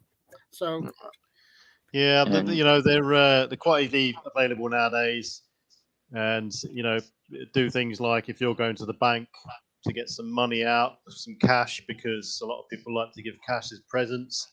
Yep. People are aware of this, so anyone coming out of a bank, you're potentially a target for theft. So just be aware, don't go on your own, go with someone else, go during daylight hours and all this sort of stuff. Carry a fake wallet, put your money in you put it in your shoe if you have to, but keep it in a safe area. Watch your handbags. And also the ATMs at gas stations and everything that you use to always check those things for the fake scanners also, because they'll apply that on top of it. Yeah, I've seen it at the cash registers at some of those scrupulous gas stations at convenience stores. Yeah, you also got to look at things like.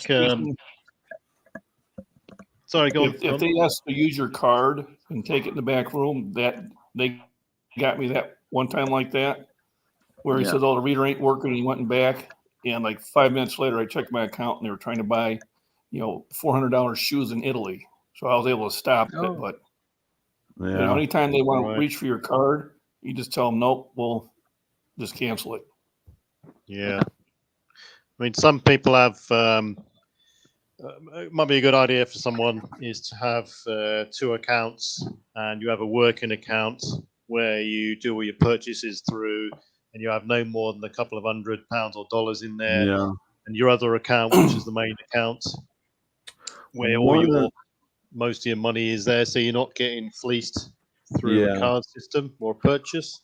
Yeah. One of the people that I knew, my previous jobs, were pretty paranoid about stuff like that happening. So one of the things that he always suggests people do, this might be an option, and understand this is going to be a little bit expensive, but I guess in the long run it could save your accounts from getting hacked. But this is like for online purchases or any store purchases requiring a card, he'd always buy a prepaid debit card. Yep. Yeah. And only like a set amount on it, like $200 or something like that. So that way, if they manage to compromise the card, he's only out $200 versus being out, a few $1,000s. I actually use, and I don't want to sound like a commercial, but I use my Capital One because I earn money on it, and then I use my bank to pay the Capital One because if there's a charge. They're faster at taking care of a fraudulent charge. Yeah.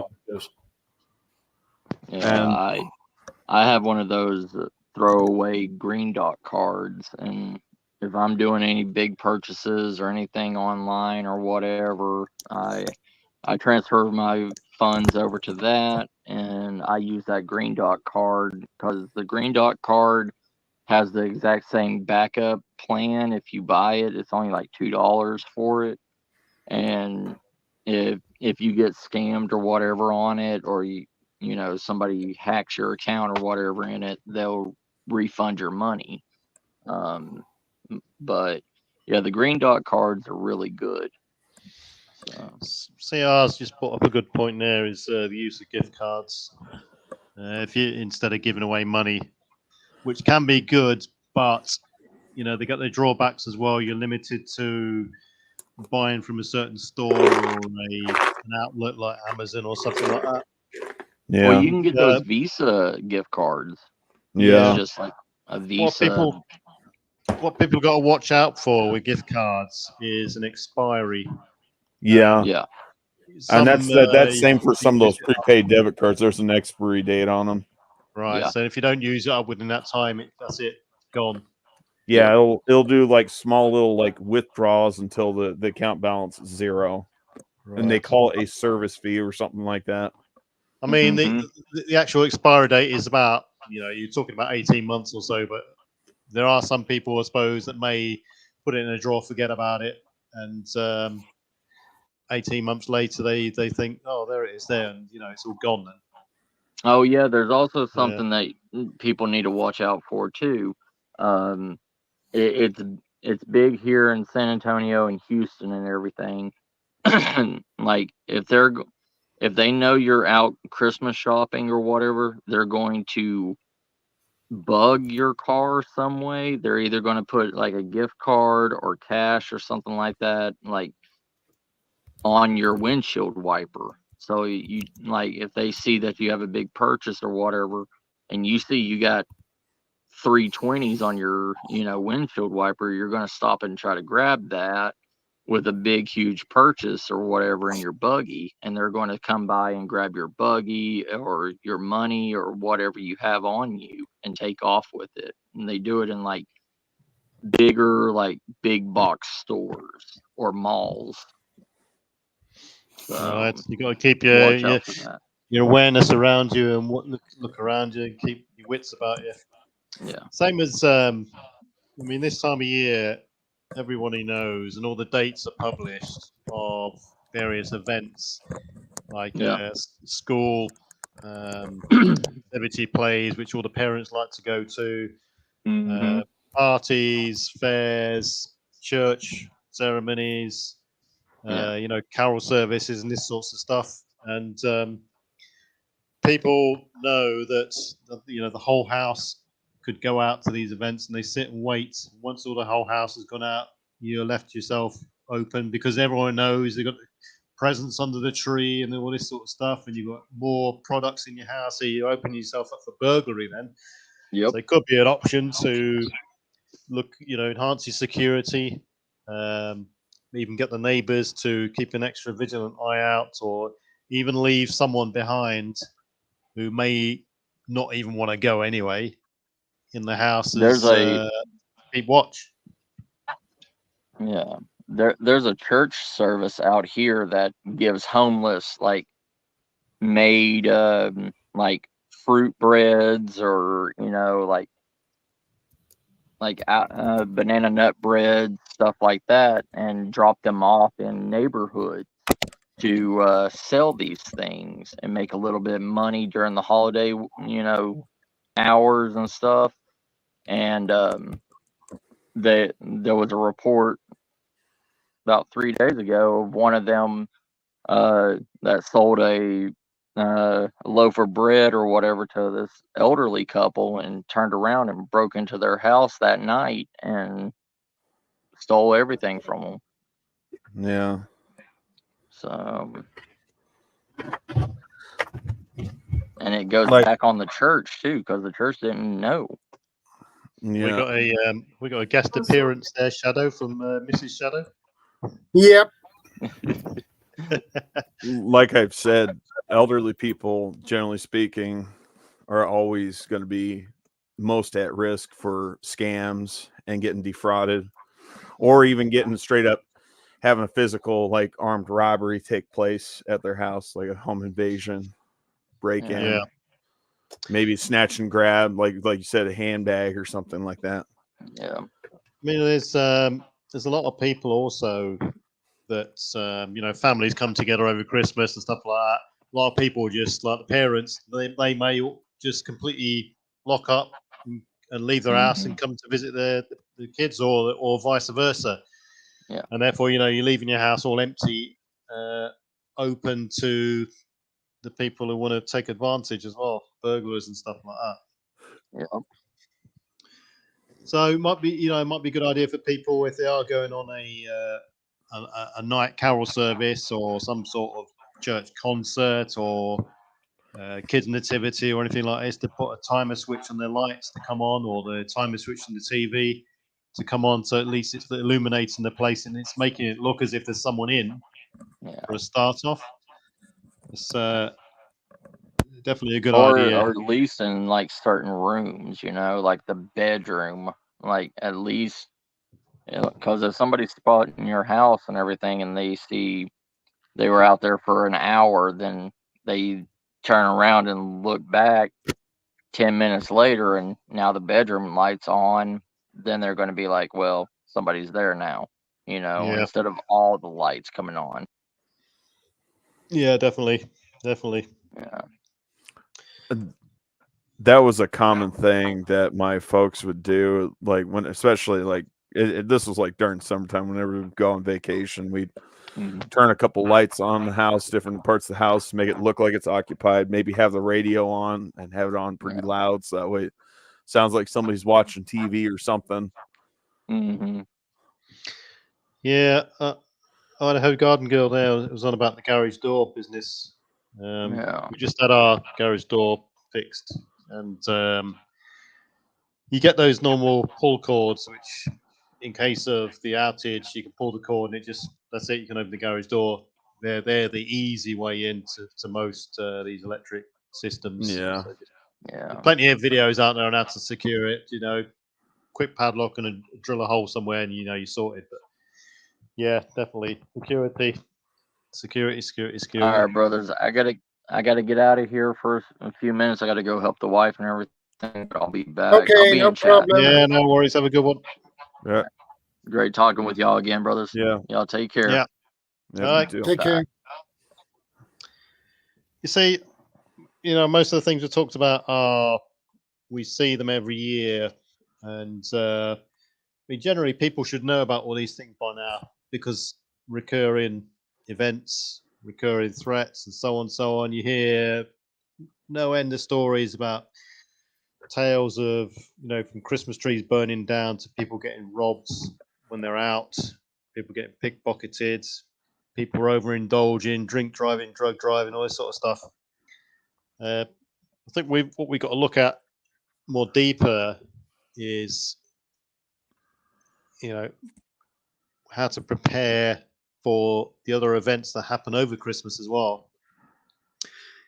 From the simplest thing, like you've broken a tooth and you're in excruciating pain, and and everyone who's had a severe toothache knows. Yeah. You guarantee it's going to happen when you start eating a Christmas toffee, or you're biting into the nuts over Christmas time, and you need a dentist, and there isn't any. So you've got to now endure severe pain for at least 5 days. And the best until they get back to work, The best that you can do is go to the emergency room and they can put in like a temporary filling or something like that. Well, they don't do it here. Yeah. They used to be able to do it here, but you don't get any sort of dental facility unless it's trauma related in an emergency room in Britain. Yeah. What you got to do here, you've got to phone up the non-emergency number 111, and they'll try and arrange some sort of dental quick fix and it literally is an emergency fix. Yeah. If you need a fill-in, they put a temporary fill-in. It's not a proper fill-in. Yep. But basically, you have to just go through a series of questions before you get to that stage, and it's only if you're in bad pain and it's really going to get worse. You know, you're talking about your 20, 30, 40 minutes on the phone to this stage, then they'll put you onto someone. And by the time they do put you onto someone, you're traveling 40 minutes away just to see said dentist, you know. So everything from, you know, the minor thing, you know, quote unquote minor event at a dentist, all the way up to some sort of larger scale event happening. For instance, the Boxing Day tsunami, for instance, which caught everybody off guard. You know, they were in an area in the Ring of Fire where the tsunami risk and earthquake risk was a risk. Oh, you're talking about the earthquake off Sumatra that caused those massive tsunamis back in 2004? Yeah. You know, because it was Christmas and the Christmas period, people took their eye off the ball, and the devastation was, you know, untold. Yeah. People wandering out onto the beaches because they're watching the tide, they're watching the water recede and expose a lot of. Yeah, well, basically, it's because it's in a holiday season, people tend to take their eye off the ball a lot more. Mm-hmm. So, you know, if people are in an earthquake zone or a flood zone, or a landslide zone, anything like this, it's not going to go away just because it's Christmas. Or even if you live in a near of an avalanche zone too. Avalanche zone, yeah, you know, the threat. But number one is threat isn't going to go away because it's Christmas. Number two is if it does happen, the response is going to be a lot slower because everybody is off work. So then that can escalate into, you know, that equals more injuries and longer reconstruction time and so on. So, you know, over Christmas, people have got to think about that sort of thing. The lack of response and support in a localized sort of event. So, but you're on your own basically. Yeah. To a certain extent, obviously. But, you know, if you call an ambulance normally here, because they're so overstretched, normally the first thing they ask you is, you know, is the patient still breathing? And if you say yes, you're into a 4-hour wait. You know, add that into an increased time where you get a lot more people going to casualty. You're just not going to get an ambulance if you are breathing. Yeah. It's just, I guess I should ask the question, at least for these ambulance companies, you know. I mean, what do you expect? The person's not breathing. What okay, they get quicker response time, and you expect them to still be alive by the time you get there? I mean, just I don't know. Well, you get well, all ours is state health, national health, and you do get prioritized over the phone. So, you know, you haven't got as soon as you ring the emergency number 999 here, you don't even get a chance to speak. The first words out of their mouth is the patient still breathing? You're straight into a question there. Yes or no sort of thing. If you say yes, then they ask you what's wrong, and then you get prioritized, and your priority starts to go down lower and lower. Obviously, if it's, you know, it gets prioritized, you get triaged over the phone sort of thing. So burns, breakages, and, you know, all that sort of thing. It's sort of a first screening process, but expect 4 hours plus if it's not a breathing related issue. Mm-hmm. Yeah, it's pretty. Because a lot of people, you know, that these days they ring an ambulance or the emergency services or go straight to the emergency room over the minor most minor of things or most Oh, ridiculous yeah. of excuses. To them, it might be, you know, the world is about to collapse because they've cut their finger or they've broken their finger or something like this. But in the big scheme of things, it's not a life or death situation. The common thing over here is people go into the emergency room because they don't have insurance and because the emergency rooms legally are not allowed to turn anybody away for medical care. Right. That's part of the reason why the medical care here in the US really sucks, you know, as far as like insurance and everything like that, everything being ridiculously expensive, and there's no set prices on any given procedure because it's really based on what kind of insurance you have, what kind of insurance provider, what kind of coverage that you're under for their umbrella, and whether or not you're part of the preferred network or not. And it's a whole spider web of just absolute mess and inefficiency. Yeah. On the other hand, you know, we've got a national health service, but it gets abused so much. Yeah. And the ridiculous prices that the health service get charged from third parties is just pushing it. The mismanagement of it is pushing it into a spiral of debts that it just can't clamber out of at the moment. So, as CR says in the comments there, be your own first responder. However, you know, you can only do so much. I know. Even if you are medically trained, you know, like you're legitimate, you know, certified, you know, nurse practitioner or doctor, there's only so much you can do without having this access to the special tools and equipment. I mean, most people, what can they do? Stop bleeding and plug holes, really. It's not like many of us. I was going to say, it's not like many of us keep an MRI machine, you know, in our closet or something like that. No, exactly, yeah. And at the end of the day, you go to the emergency room in Britain, and after whatever series of questions they give you, you end up going to the scanner anyway. And that ultimately determines what's wrong with you. That's after they've given you paracetamol. Yeah.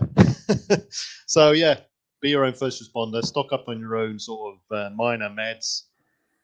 Paracetamol, that's a pretty safe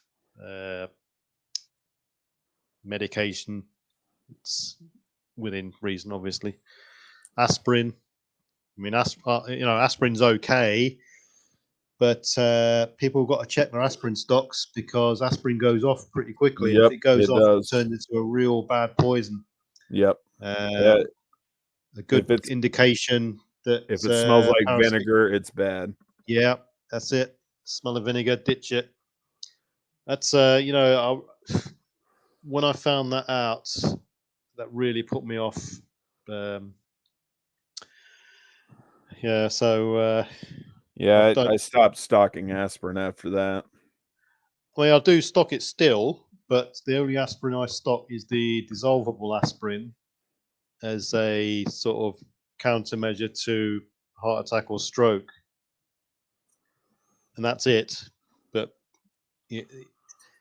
I'm no chemist or pharmacist, but I know it's very acidic and quite damaging over the long term and this sort of thing. So definitely use with caution. I mean, what I do on my medications, all my I've got my medications, for instance, in sort of 3 or 4 tiers, all the way up to, you know, from the immediate first aid at hand gear with sort of bleeding,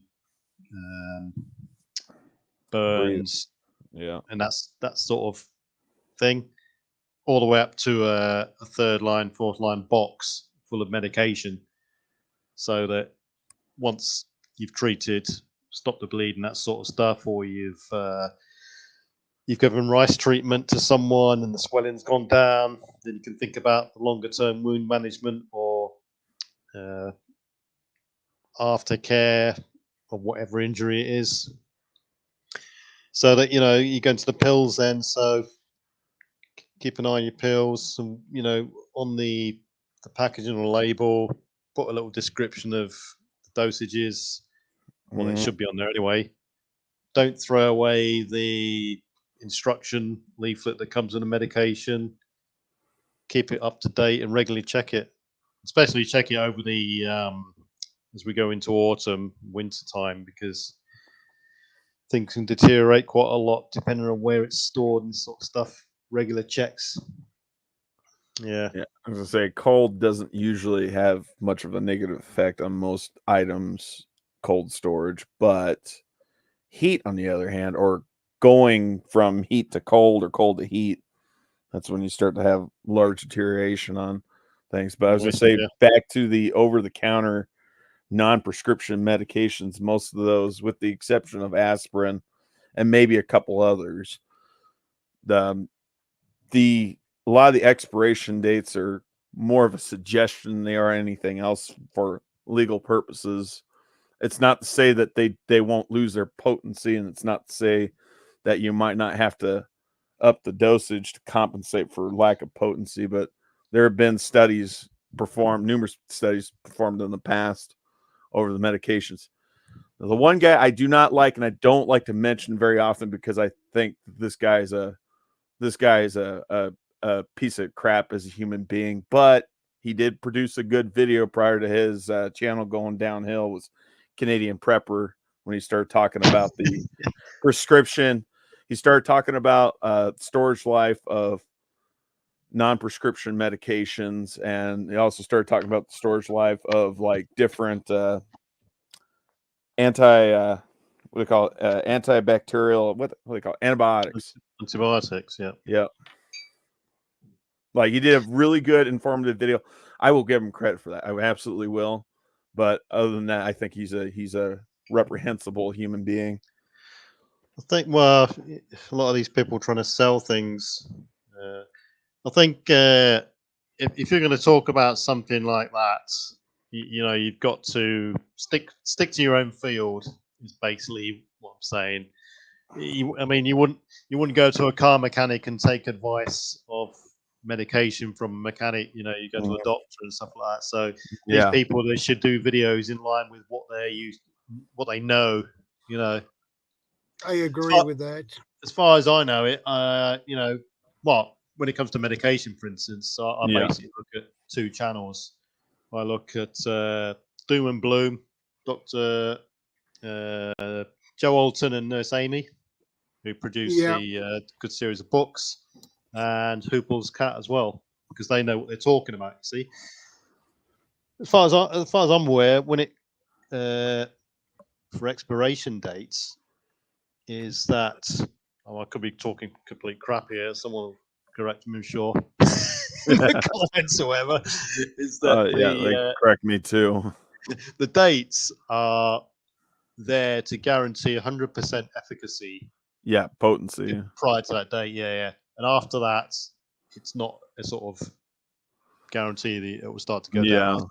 But yeah, I mean, as someone said, I think it was Hoople's Cat, is that in SHTF, you know, there's no such thing as a throwaway item. Everything's got its uses, and it's not a single-use item anymore. So nothing gets thrown away. Everything gets rotated and reused and cannibalized and all this sort of stuff. So yeah, I'm probably gonna have to go through all my stocked up over-the-counter medications and start pitching things and start replacing stuff, because I went through and replaced a whole bunch of stuff about 2 years ago, and I figure I got to be doing this at least once every 2 to at least a couple of years, because a lot of those medications, they've only got about a maximum shelf life of 2 years. Not to say that anything I've got right now, even though it may have technically expired, is no good, but I would rather just replace it with a fresher stock. So let's just say the crap was to hit the fan tomorrow.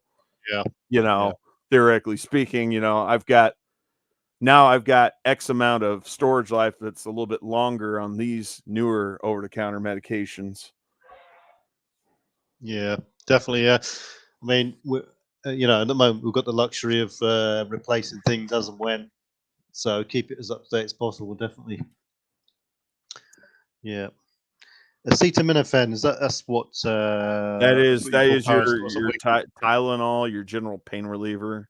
Acetaminophen, that's what we call paracetamol. Yeah. Don't know why they have to change these names and call them different things, but Most people they Yeah, just a lot call of it people pain like- reliever. right, yeah. So and if people are going to look for things to over specifically for a Christmas period, then think about things like antacids and stuff like that. Yeah, Heartburn yeah. medication. I will But- say this much about the antacids. I have, even though they've got the expiration dates on it, I've never had one, not do its job with it being well beyond its expiration date. In fact, I Right. can't even recall ever having to up the dosage. Oh, right, good. It's just calcium carbonate. That's all it is. Calcium carbonate with a little bit of like artificial flavoring.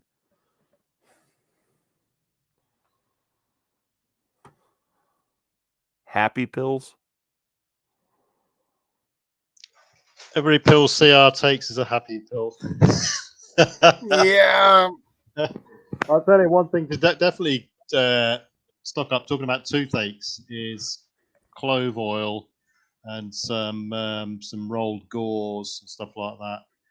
Because if someone has got a toothache or they've broken a tooth, got an exposed nerve, and that sort of thing, and the pain's unbearable, then personally I'd rather reach for the clove oil than reach for the whiskey. If you see what I mean? Yeah, it's gonna burn with the whiskey. Yeah.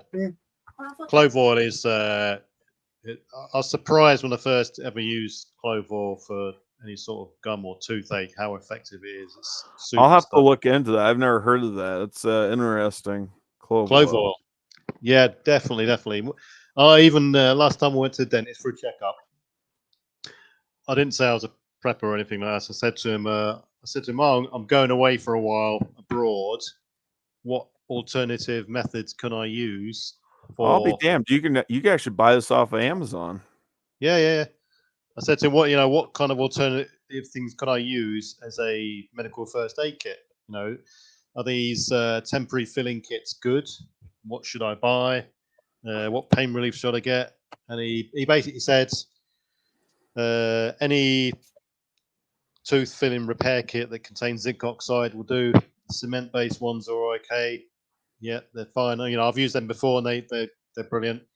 And he said, as far as pain relief goes, if you haven't got any paracetamol or anything like that, or ibuprofen for any swelling and stuff, then clove oil. Put a bit of clove oil on a bit of gauze, put it on the gum around the area, or gently bite down on it, and it'll do the job. And I've tried this, and it completely numbs the area. It's pretty amazing stuff, actually. It's really good. But yeah, as Grumpy Old Guy says, pure clove oil. Go for the quality clove oil. The more organic, the better, obviously, or the one with less impurities. I suppose you do get what you pay for, the same as everything else. But yeah, clove oil, it's a winner. Yeah. Sorry. Come on. What the heck? Trying to get this stupid thing to share. Trying to do the screen share. Right. There we go. Yeah, that'll do. Because you're not going to eat it or drink it. You're basically letting it absorb through the gums. And yeah. How big is that one there? It's 30 mil. That'll do. And a lot of these, another good thing to get, and a lot of these don't come with it, is the dropper, as you've got there. Yeah. I was going to say, this comes with the little dropper. Yeah. Yeah, I'll definitely check that out. There's so many things on my list I've got to buy, but I've got to prioritize which is more important right now. Yeah, it's a real. Well, we all know, preparedness to cover most bases is a big task. I mean, it's a big task on its own just to maintain and stock take, let alone go through all the rest of it and replenish things and all that sort of stuff and research the best of this and the best of that. And Grumpy Old Guy says, although being of Irish heritage, most of the family swears by the whiskey. Yeah. Yeah, I heard about that too.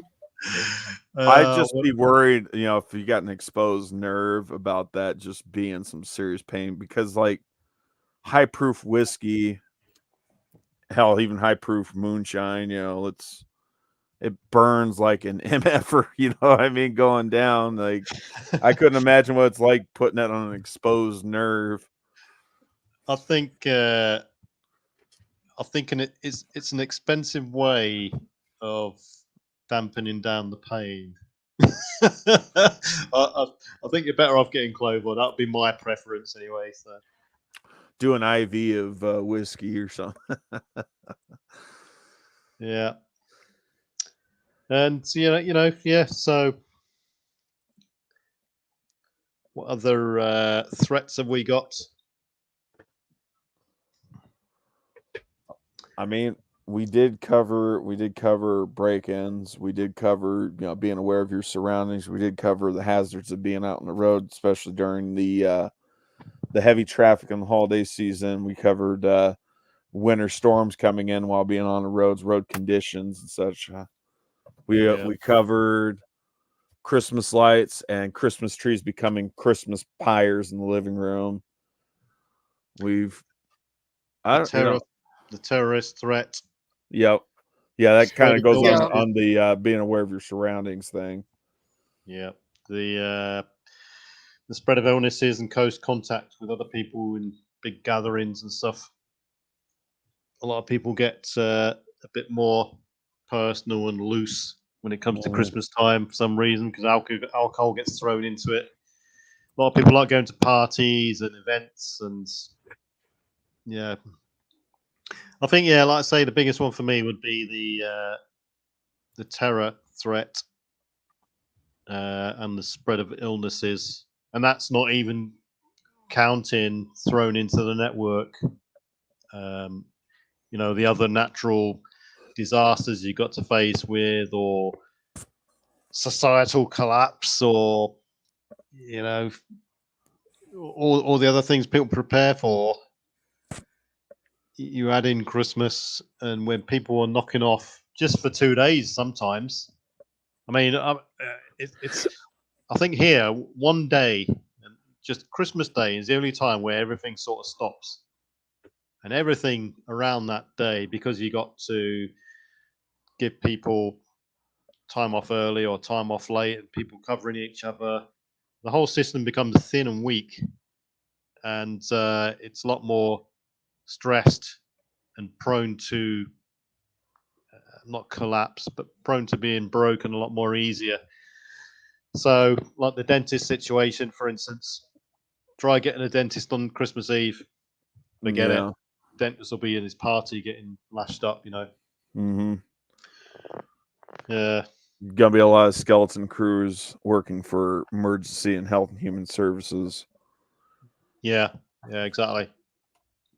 And burglars are on the lookout. It's their sort of golden opportunity to gather more booty and all this sort of thing. Mm-hmm. They know people are going out to these parties. They know people are going out to church services en masse, leaving empty houses with presents under the tree.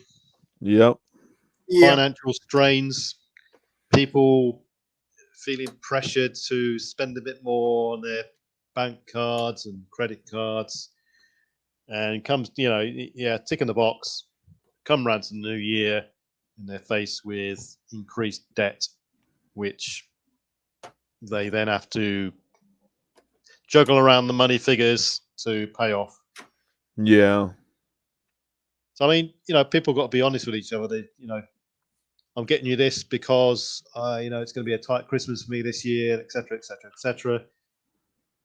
And when you mix all these subjects together, there's a lot of people who are sat at home on their own, lonely, and there's also a lot of people who get more depressed this time of year. But, it could be because it's their first anniversary of someone they've lost throughout the year, or something triggers their mental attitude or health to decline a bit more, and it can push some people over the edge, and push them into the suicide route as well. So, if you're not, if you're happy and cheerful, fine, but keep an eye out for other people who may be going down that sort of path, and just spare an extra sort of whatever it takes to just talk to them and whatever. Yeah, but like I say, a lot of people are feeling sort of isolated and lonely at this time of year. Also, there's it's sort of the only time of the year where you really hear about the homeless people on the streets as well. Yeah. And, Yeah.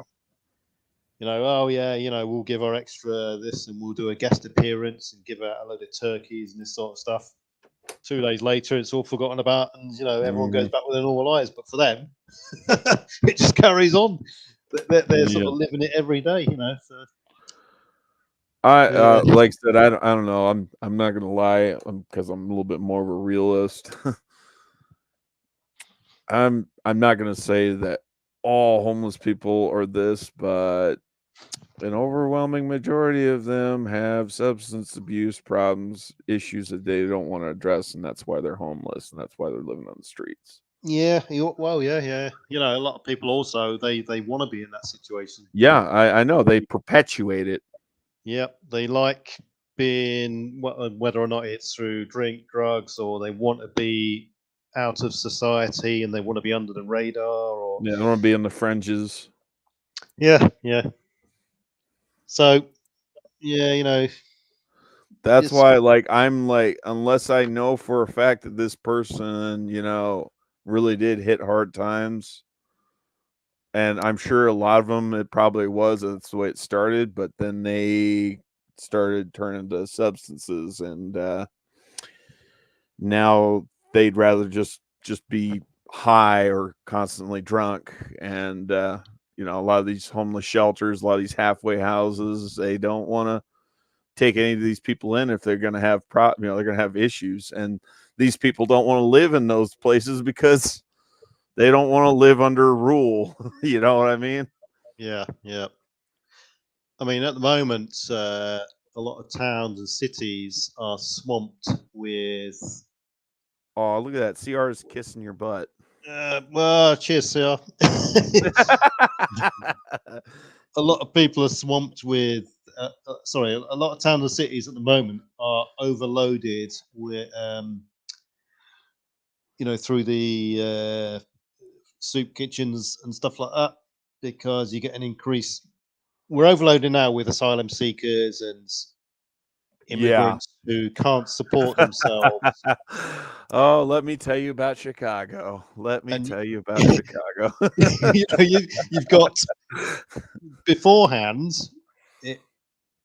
the numbers weren't as bad, and you had the standard sort of homeless person, if you like, want to say that, who were just going through the system, and they go to their regular soup kitchen or overnight shelter and that sort of thing. Now the numbers don't add up. Now it's just too many people for limited space. Exactly, or limited number of resources.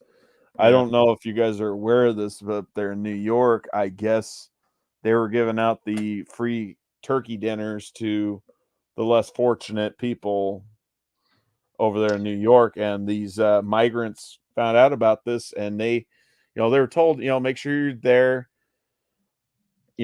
at or before 11 o'clock. And, most of the people that were normally there, most of the New York residences that were normally there would show up. They'd show up a half hour early.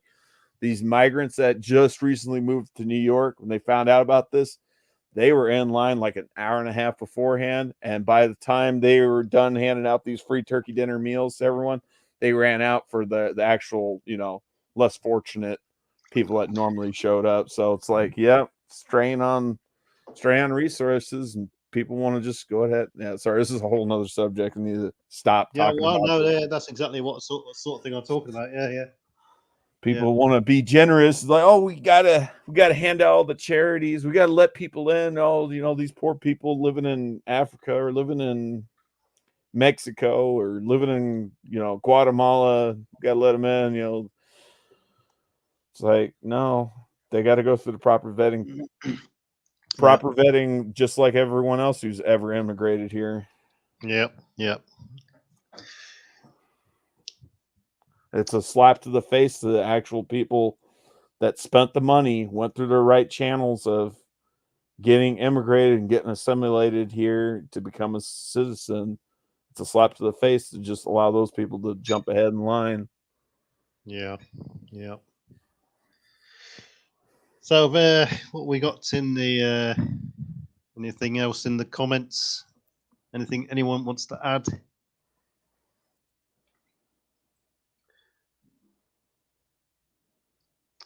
Yeah, pickpockets as well. Someone said earlier. Yeah, that is a huge problem. Is that a big problem in Sweden? Especially Christmas time and big holidays. Yeah. When people are going out for a lot of shopping, and it has a tendency to be very crowded. So, especially Christmas time, because police has warned about pickpockets. Keep an eye on your watch, your wallets, and especially don't have around your wallet in your back pocket. Have your wallet and your phone as well. Yeah, close to your body and things like that. So, a lot of people like to spend. They use the NFC function to pay for things through their phone as well nowadays. Yeah, Apple Pay and all that crap. Yeah, but yeah, like Second Star was saying, what's common over here? Yeah, there's some pickpocketing, but it's common over here is the stupid RFID scanners. People compromising your credit and debit card info with these scanners. Yeah, you can just be standing in line, at the checkout, waiting to purchase your crap. Somebody just casually just waves something across to your back pocket. And before you know it, they've got your card info and they're spending away on Amazon or wherever. Yeah, I mean, could be simple procedures like the type of jacket you wear. Instead of get a decent jacket with decent zips or decent pockets on them that can be done up securely. Instead of putting your wallet in your back pocket, like Shadow says, or your phone in your back pocket, put it in your inside coat pocket. Do the zip up. Get your wife or girlfriend to get rid of the handbag, and instead of holding the handbag by the handles, put it on a shoulder strap, a secure shoulder strap that can't be cut through, with the handbag done up and this sort of thing, and in front of their body instead of behind their body. Yeah, and just be aware of places like train stations, bus stations, on the bus, on the train, in bars, restaurants, just general public places, really. Even standing in a line in a superstore, some supermarket. Yeah, these big malls. Yeah. Of course, another thing which don't know if we touched on it is it's food poisoning and things like this. People not knowing. I mean, you said it. Not knowing how to cook turkeys properly, causing the burn injuries and stuff like that. Not knowing how to cook turkeys properly. Yeah. They put them in there. The outside's done. They cut into it, and the inside's a bit cool. Before we know it, they've got themselves a little trip to the skeleton crew manned emergency room to get their stomach pumped or some fun stuff like that. And the junior doctor is on shift because all the senior doctors are knocked off. Mm-hmm. And there's one junior doctor covering like 5 wards and this sort of thing. Yeah, and he's he's just had 3 hours sleep in 24 hours. Right, yeah. So Occam's razor said, "I don't make a habit of wearing anything flashy, anything on big gold necklace, watch, etc."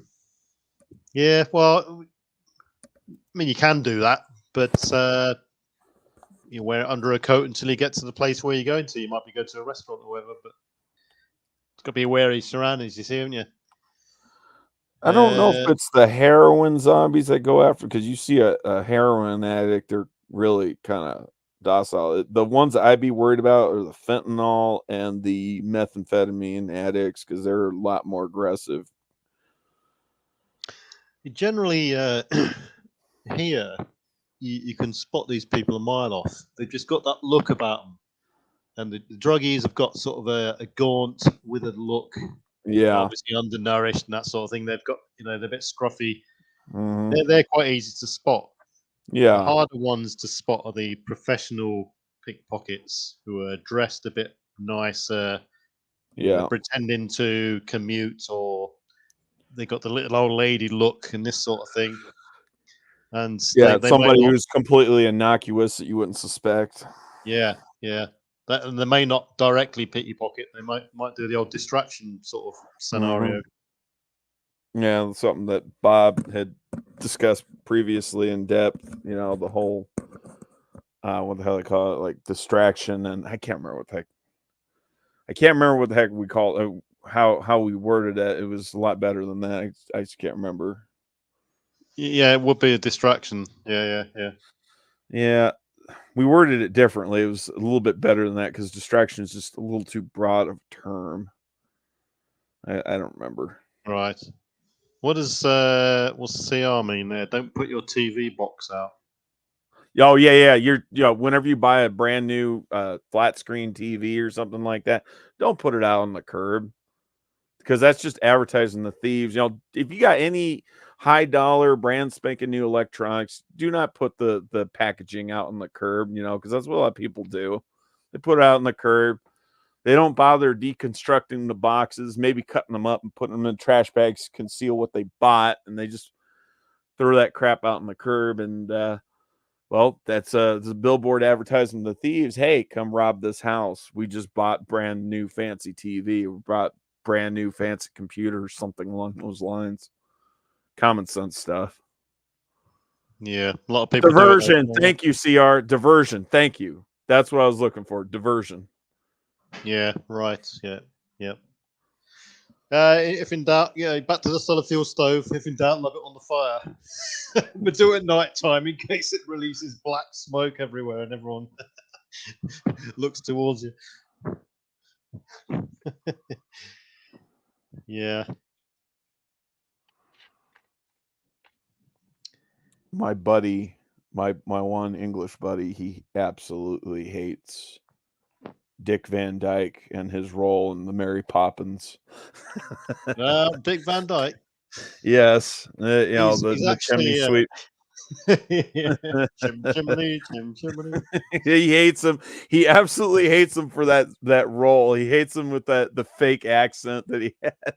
Right. Actually, in real life, he's doing well, actually, Dick Van Dyke, because what was he now? He's in his 90s, is he, or something like that? I would, if he's still alive, that's what I would think. He'd probably be in his 90s. Yeah, he's still alive. I'll Google him in a sec, but he's he's got all his faculties about him still. He's got all his mobility and his functionality with him. So yeah, good on him. Sounds a lot like Gene Hackman, because Gene Hackman, he's still active and he's still got his faculties. He does regular bicycle rides. He's like 93, 94. Right. Oh, good. Yeah, I'll have to Google it. The Dick Van Dyke came out with a really good life quote about exercise. I'll have to Google it.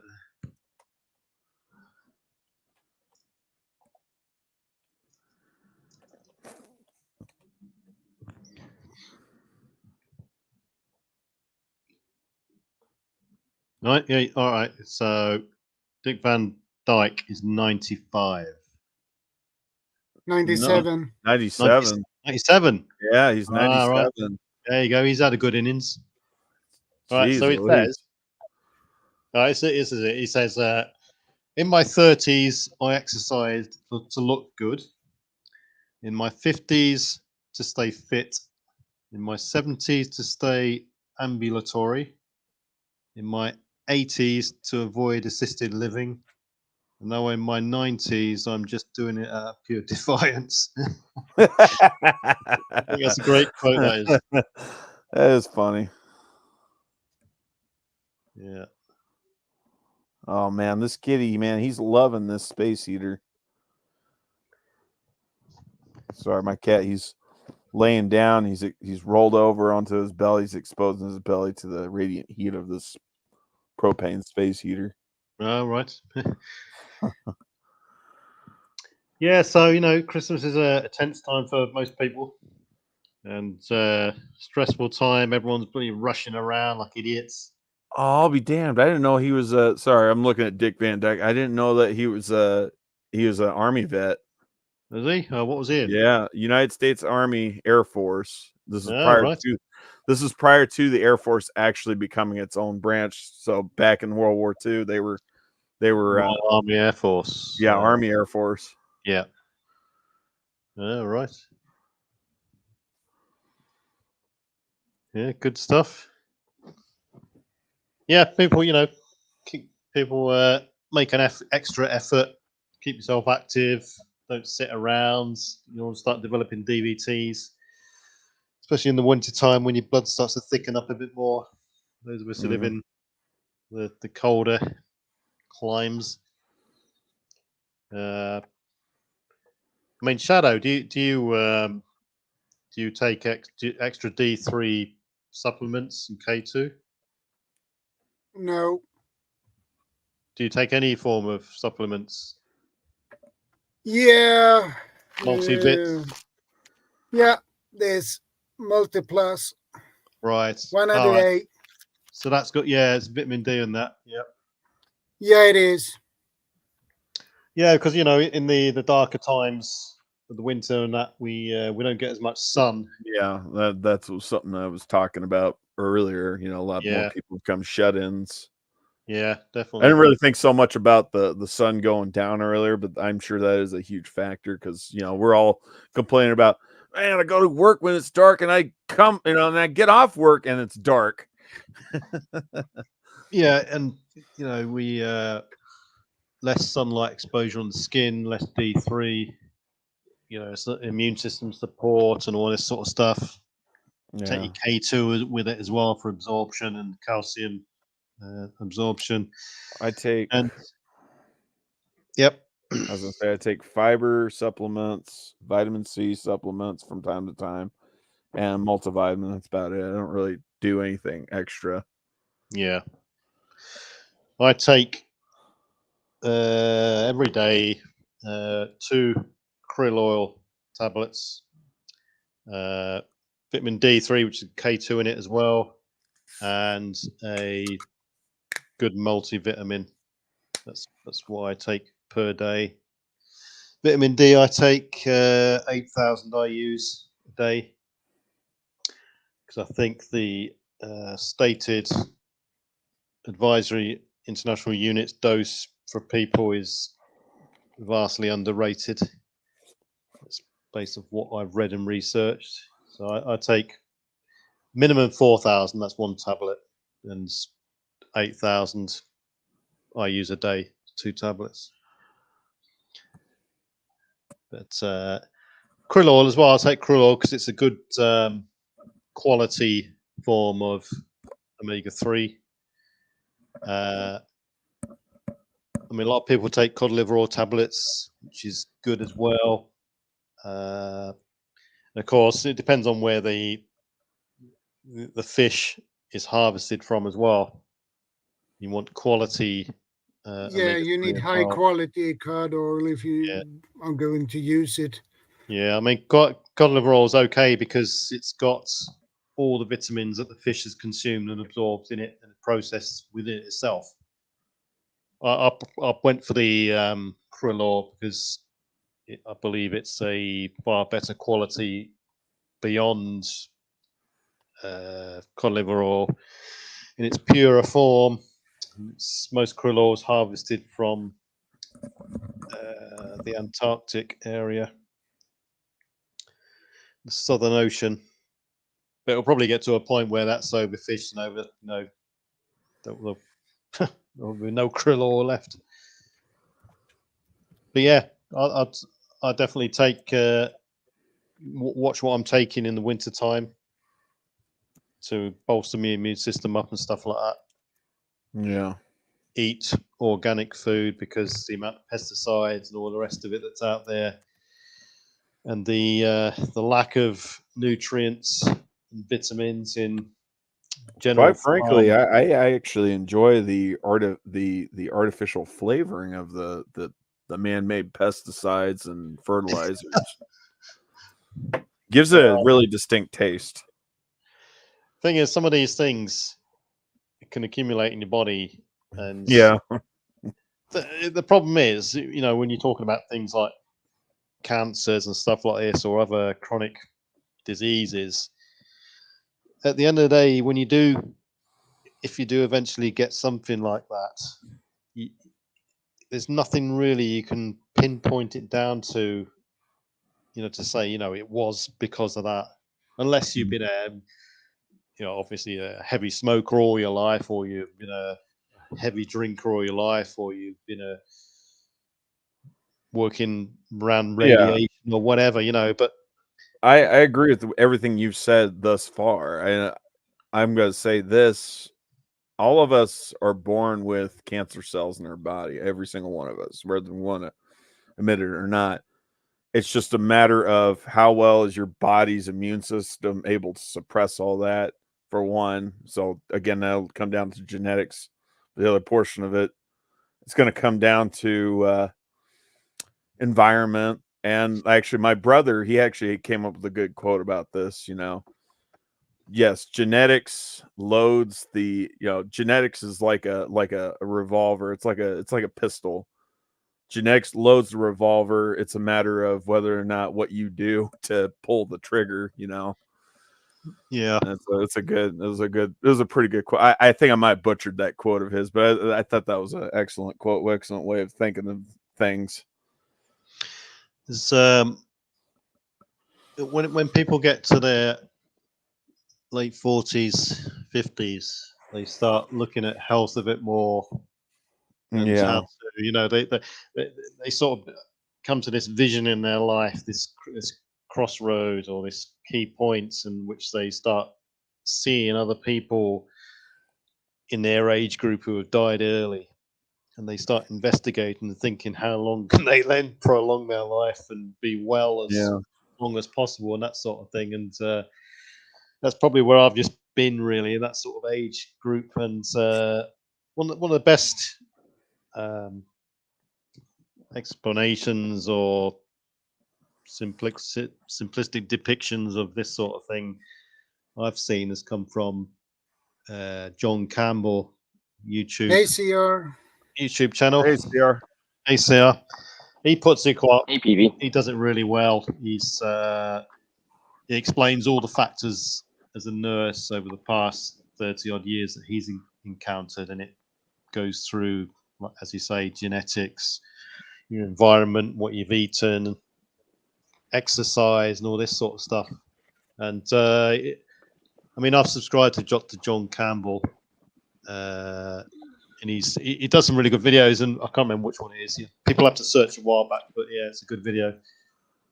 So, yeah, I follow his channel too, so he has a lot of good videos, actually. Yeah, I was going to say, PV, you've got an edge over a lot of people in your age bracket, and hell, even people younger than you, because you literally go out and do regular runs and jogs down these trails. And a lot of people can't even, that are in their 30s or even in their 20s, they're so obese and so heavy set they can't do that anymore. I make a point of exercise. Everything for me, it starts with the body, and exercise is key to me. I've done it all my life, and I can't imagine life without exercise. But I'm not a fanatic. But I exercise Monday to Friday every morning. 8:15 I start, and at least 45 minutes to an hour, and that's strength training.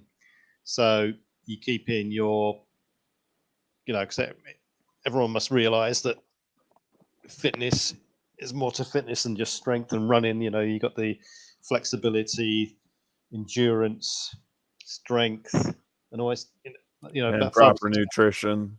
Yep, and like you were saying before. You know, you got to keep yourself functional, mobility, keep your cardiovascular system in good order. You eat like crap, you're going to perform like crap. Yeah, you can't. Yeah. Well, you can't exercise a bad diet. That's what they say. Mm. Then again, you could counter that and say, "Well, have you ever seen, have you ever seen a fat marathon runner?" No. Mm-hmm. So yeah, I do that, and incorporate some cardio into it as well. And you just got to do the best you can do with the time you got, really. Mm-hmm. So and the time that you have. Exactly. I mean, a lot of people, time is against them, and they're busy in the rat race. They've got kids, desk job.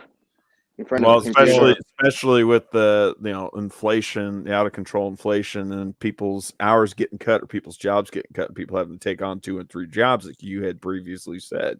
Yeah. 1 hour they're doing bartending or waitressing, and the next minute they might be working in a kitchen, or they might be doing like doorstep delivery or something like that.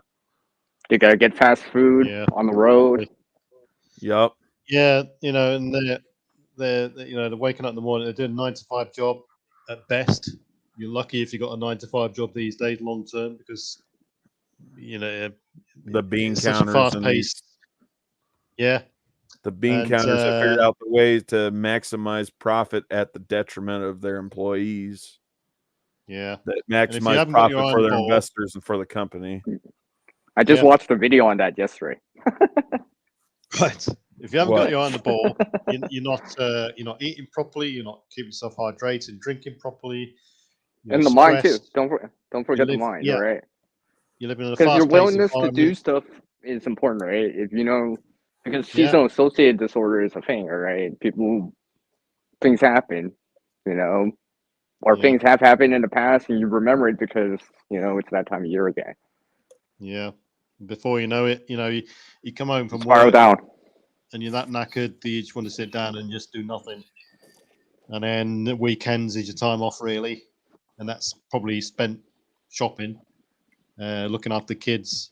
And if you're grandparents, you're looking after the grandkids who's getting palmed off the kids. At Christmas time, I always see it all the time. Where we're out and about, and especially on the boat and stuff like that. And you see a boat goes past, and it's 2 elderly people there, in their 60s and 70s, and they've got 2 grandkids with them because it's just been palmed off.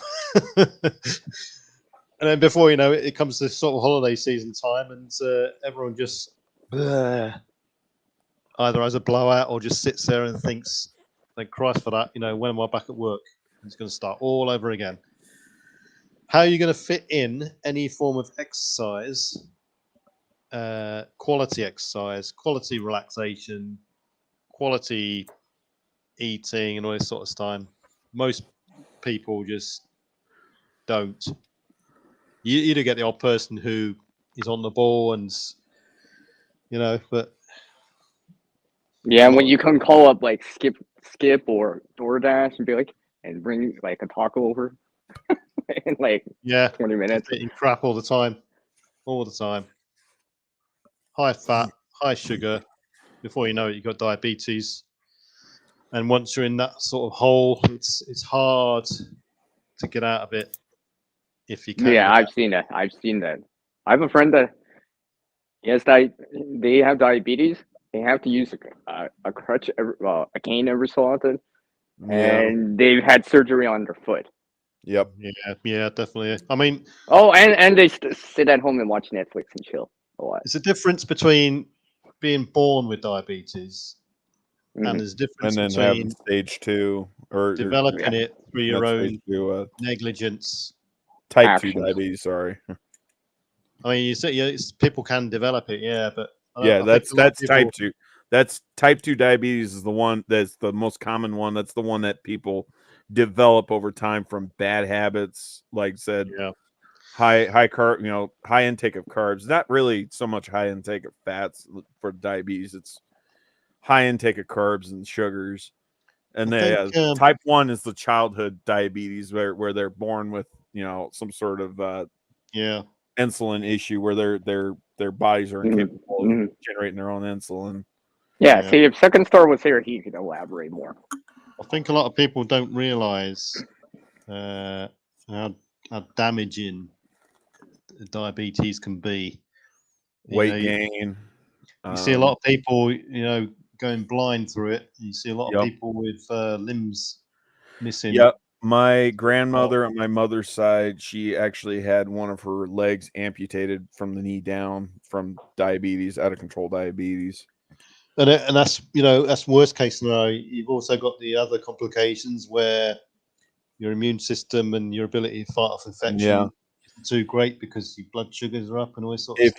If you're taking insulin, you're insulin dependent as a type 2 diabetic, it will cause it'll cause more weight gain, which will perpetuate and if not outright exacerbate the situation. Like you said, it causes blindness. But the loss of limbs, it also causes circulatory problems, and that's what a lot of that is circulatory problems. Okay, that makes sense. Yeah. I've just got to go in about 5 minutes time, but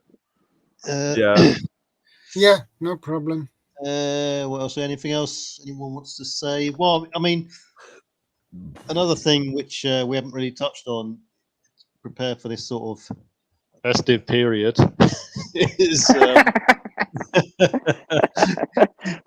is the supply chain, the increasing demand on the supply chain.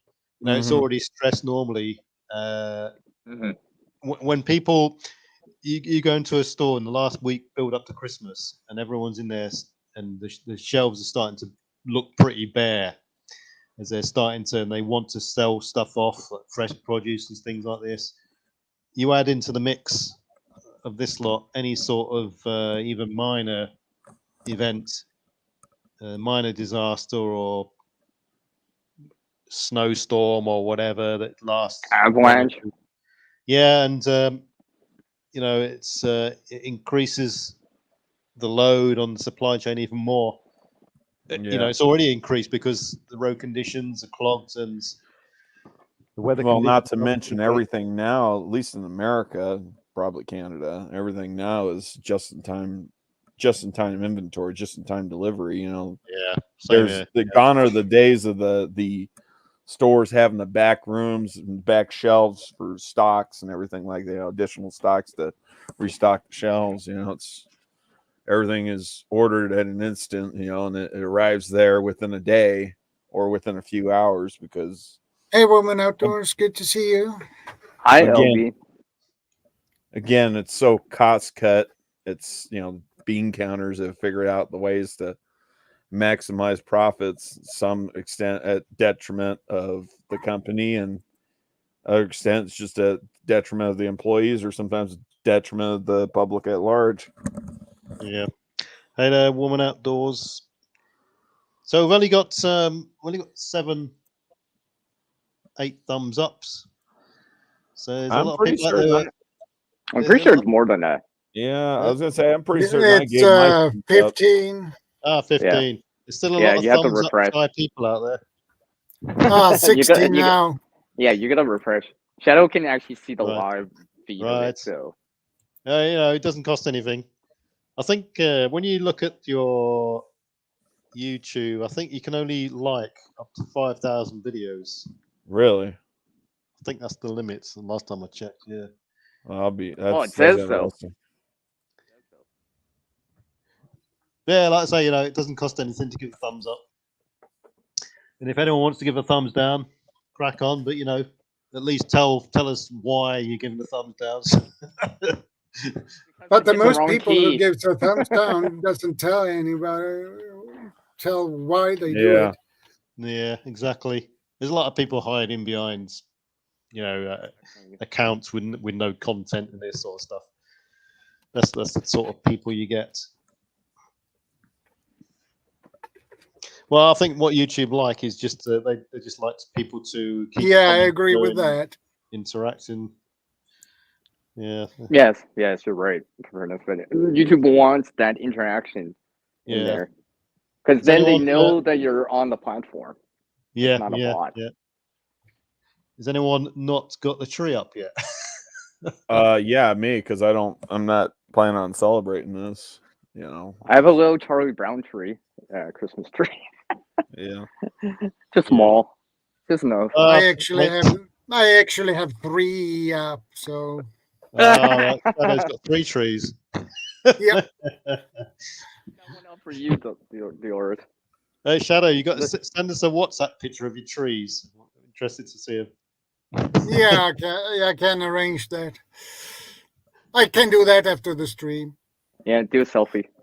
In fact, no, not after the stream, because I got I was lying in bed the other night at the 1:30 in the morning, and I had about 9 WhatsApp messages. And then I looked down, and it was Guardian. One of his first words were, "Hope this isn't too late," but No, I'm just in bed. It's okay, girl. I'm just in bed trying to get some sleep, but that's okay. I'd bring up a point before you dip out. I was looking at Dick Van Dyke. He's going to be 98 here in 6 days, or no, 4 days. 4 days. 4 days. He's going to be 98. Right. That's a good innings. That is. I mean, who doesn't want to be like that? What you want is a nice. A life where where you're fully mobile, fully functional, all the way up to a nice right ball. Bob Barker, when he passed away back in August, he passed away at the age of 99. If he had lived to be, lived till tomorrow, he would have been 100 years old. Right. Yeah, he would have been centennial. Yeah. Yeah, you want to live a nice long life, fully functional, fully mobile, all your faculties, and then just croak it instantly. No long ailments or trauma, or pain. Yep. Yeah, it's one thing to be old, and then you're in a lot of pain or whatever. I think if anyone this is the time for families to come together. This is PV's wise words of life. It's time for families to come together, and it's important that if you're looking after an older person or you're living with them, is just make sure they're happy, basically. Because share some time with them and talk. Yeah, they won't be alive forever.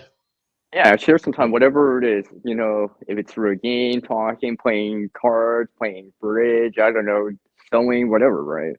Because we're social creatures, right? So, seasonal associated disorder, mental disorder, health. It's a thing. It is a thing, especially during this time, because for whatever reason, and it happens to a lot more people than you think. You might not know someone specifically, but you might have friends that know people that gone through stuff, right? It's you got to be there for those people as much as possible. A lot of people sort of you say hello, how are you going, and all this sort of stuff, and they say, oh yeah, I'm all right, but they won't tell you. Maybe they're feeling lonely or they're alone like that. Yeah. Well, guys, men are probably the biggest culprits of that, because guys, we've got this image, we got the social image that we're expected to portray, and whether it's society strong that upon us, we gotta be strong, we gotta remain strong, even though we might be feeling vulnerable at times. We still have to portray that outward image. Oh, I'm fine, I'm good, it's all right. No, it's no big deal. And really, we're actually hurting. Yeah, but we don't want to tell the truth. Yeah. Well, and we should, as guys, as males, we shouldn't feel embarrassed about talking to other people about this, right? Because it happens as people. It can happen to any of us. Doesn't matter if you're male, female, whatever gender, whatever you think of, or whatever race or whatever. It happens to every one of us to a certain degree, right?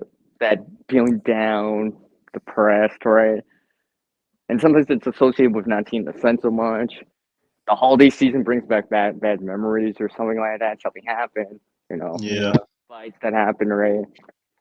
That's why sharing time with people is important. If you can, I like spending time with my cat. You know, he's we'll create good memories, right? You know, maybe you have bad memories from the past, but make new memories of something good again, right? You know. Yeah. Right, so I've got to. That's my time gone. I've got to go. Out. Yeah. And with that, that's a segue for PB to kick off. At a good note.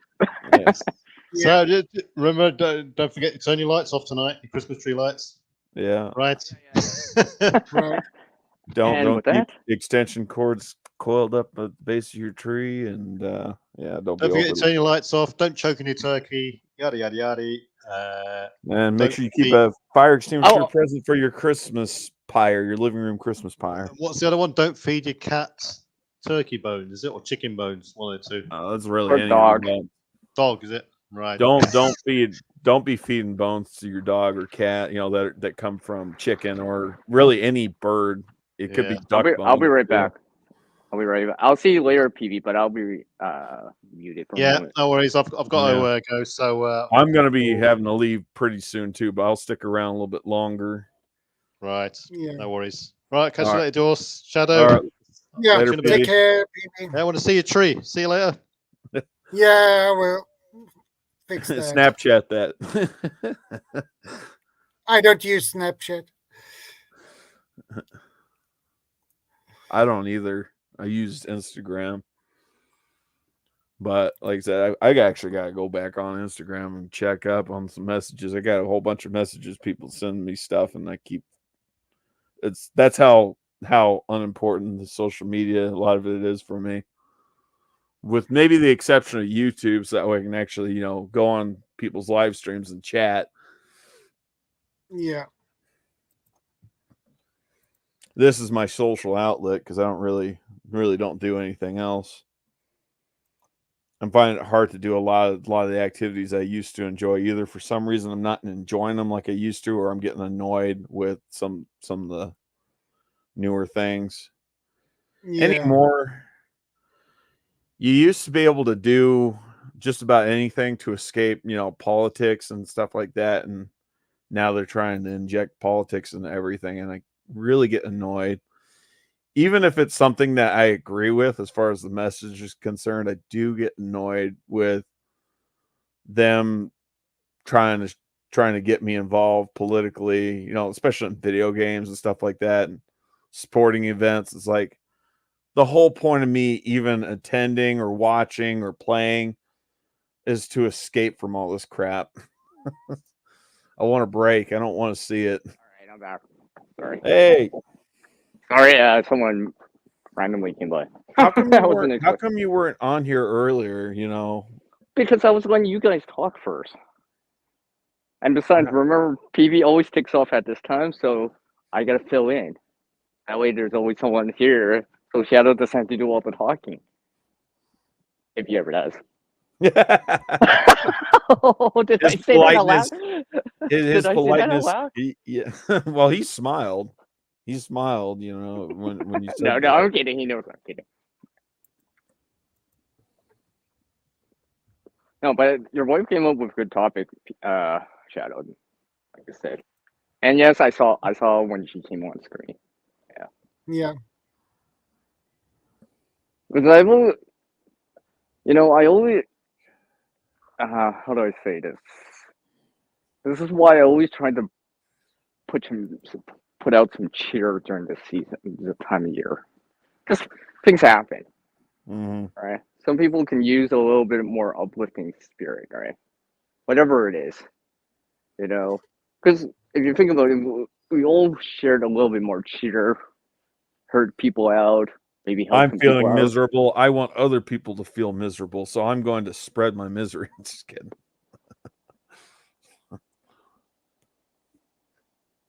I shake my head. No, no, but seriously though, it's because just tell everyone that you're running for office. No one will talk to you at that point. Probably not. Oh, you're running for office? Can you change this? Can you put in a word for this? Here's my petition with 10,000 names. Can you hand this over to the right people? They'll be like, okay, I was just kidding, CR.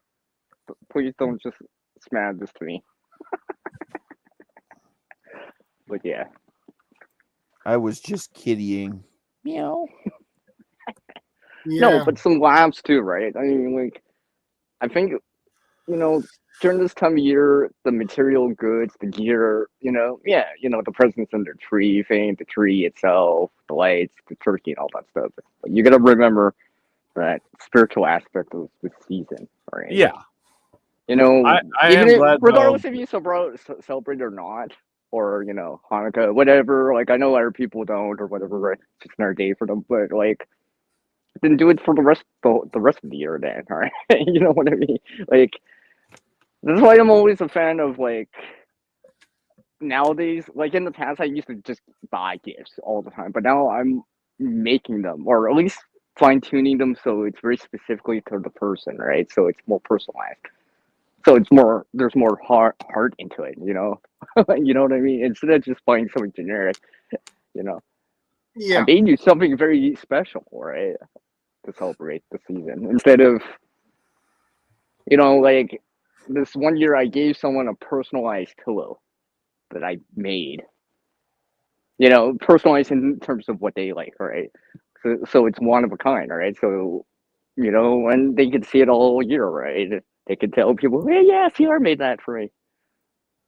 Or something like that, right? So it spreads that good cheer. Good memories, right? Yeah. It makes any sense, right? And sometimes things happen, I know. Okay, woman outdoors. No problem. Go back to your work. Yeah.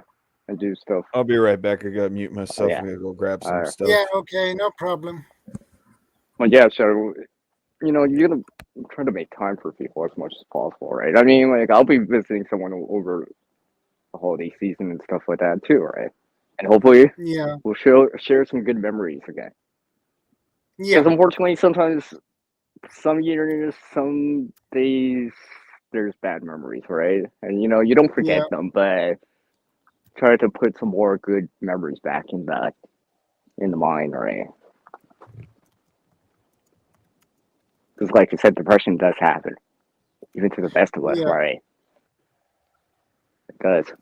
And sometimes you don't even notice it. It happens in your family, your friends, you don't even notice it, even though you're talking to them, right? Because they hide it, right? People, just like Dior said, right?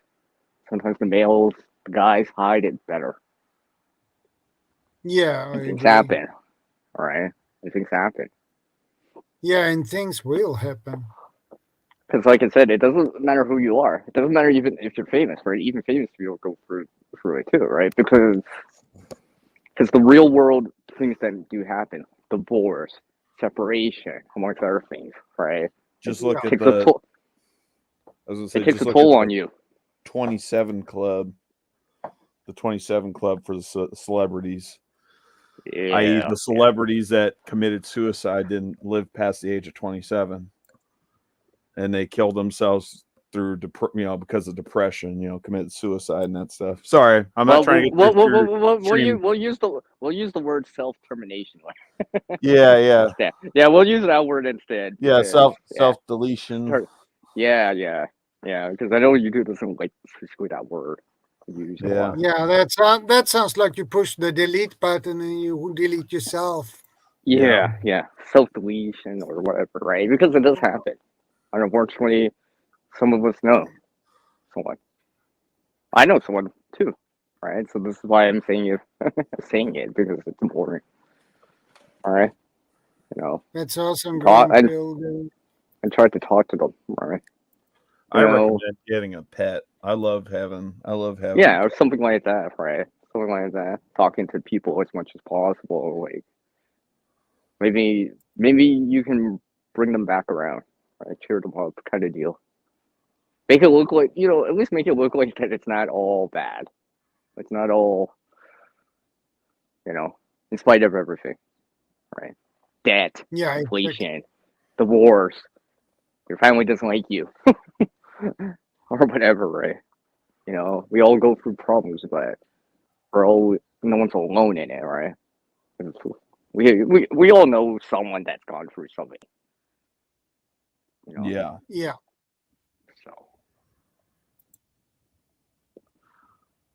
see, to answer your question, Steve, that's why I came in later, so I can actually say it after all the, other information was said, right? The physical aspects of this, right? Because you can remember the mental aspects of like the season, right? Like the stress, too, right? The stress of working more, trying to find that perfect gift or whatever. The traveling, like you said, right, on the road and stuff like that, visiting people, right?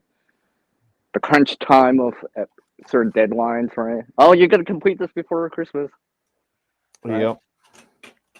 Or whatever, right? Maybe you got a big test at school beforehand. Right? Yeah, before winter break. Yeah, I've got those final. Yeah. Those final exams, midterms, I guess, or whatever, right? For exams, Yeah. in school and stuff like that, right? That was always a big crunch time. Being able to perform, right? Right. And not what's it called? Not disappoint people, I guess, right? Or disappoint your mom and dad or your parents or whatever, right? Like you're in college or whatever, right? University or something like that, big test, right? Trade You don't want school. you don't want to disappoint them, right? So the pressure's on, the stress level's high this time of year too. Yeah. December month is the most stressful and hectic month of the year. Exactly, right. Because there is so many things you have to do to finish. You need to buy the food for the Christmas. You need to buy that. That's why being proactive in Gifts. terms You need to clean the house. You need to do that. That is set up too many tree, things. set up a tree. Yeah. A lot of people over. And put up your decorations. You gotta find room for everyone to sleep. Yeah, and on Everyone's top of coming that, over. and on top of that, you have your full-time job too. Yeah. And you have School. pretty hectic and stressful at work and in school too. So And as content creators, right, generally speaking, we're putting out holiday type of videos right now, give or take, depending who you are, right? A lot of there's those vloggers out there, right? Christmas vlogs, right? And they're trying to put out a video every day for the whole month, right? Stressing that, right? Because it's like, oh, I said I was going to do this. I got to do this. Yeah, right? I got a watch base, fan base that's got expectations of me that I gotta uphold. Yeah, gotta uphold appearances, stuff like that. Yeah.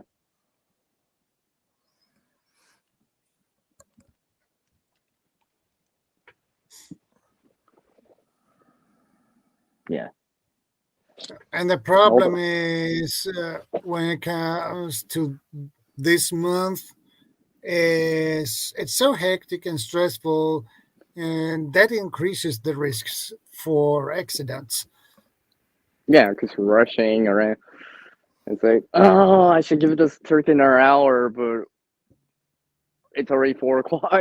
Let's say 2 o'clock in the afternoon on Christmas Day, right? It's like that kind of hectic crunch time, right? Yeah.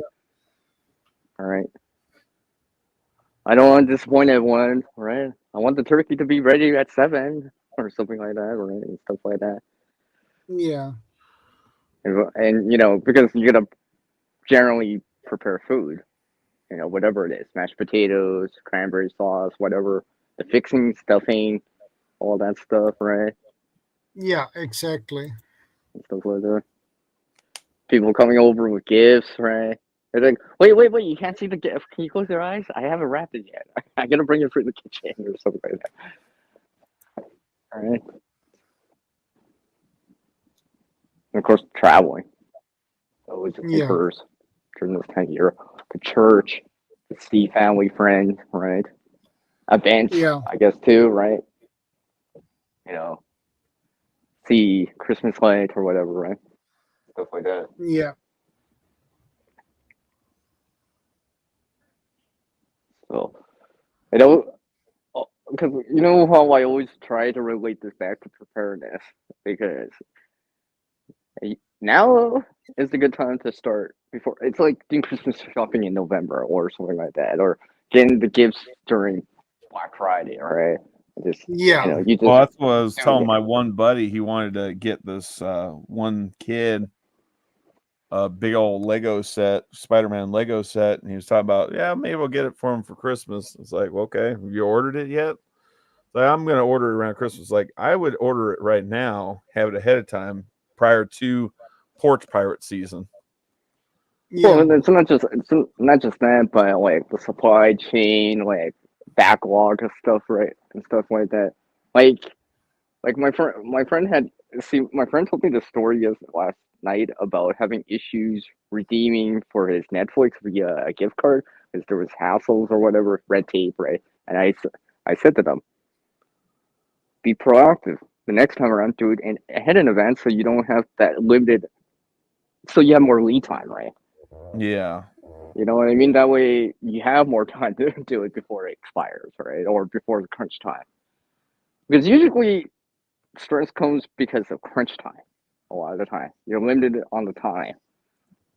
Like, Yeah. let's say the turkey isn't thawed out yet. You haven't bought the gifts, and it's already Christmas Eve. That kind of crunch time, right? But then you Yeah. start making mistakes. You're rushing it. You're cutting corners too much. Versus, I'm just gonna let the turkey fall. On Friday, December 22nd. All right. Oh, instead of going on the 23rd or 24th to go visit someone, I'm gonna be a couple days ahead, right? That way I can beat the rush Yeah. and stuff like that. Well, as far as I'll be trying to get to someplace, get somebody's yeah, house on a certain yeah, date. A lot of I'll be people are right back. limited to work schedule, being able to get scheduled off earlier. So that's kind of that one. I can understand if things don't go as planned with that, because that's a whole different ball of wax.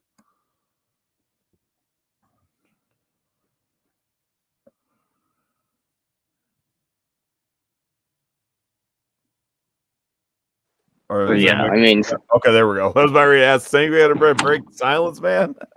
no, Yeah. sorry, I had to take care of something. But yeah, stuff like that, right? Being proactive, right? Furnace is really Yeah. about being proactive about stuff, so it gives you more time, just in case someone throws a monkey wrench in the equation or situation, something unforeseen happens. You have a little bit more time to do something because you were a little bit more proactive, right? Let's just say there was an avalanche in the mountains, right, and someone couldn't come in. Well, thank goodness I got it last week. I already got the gift.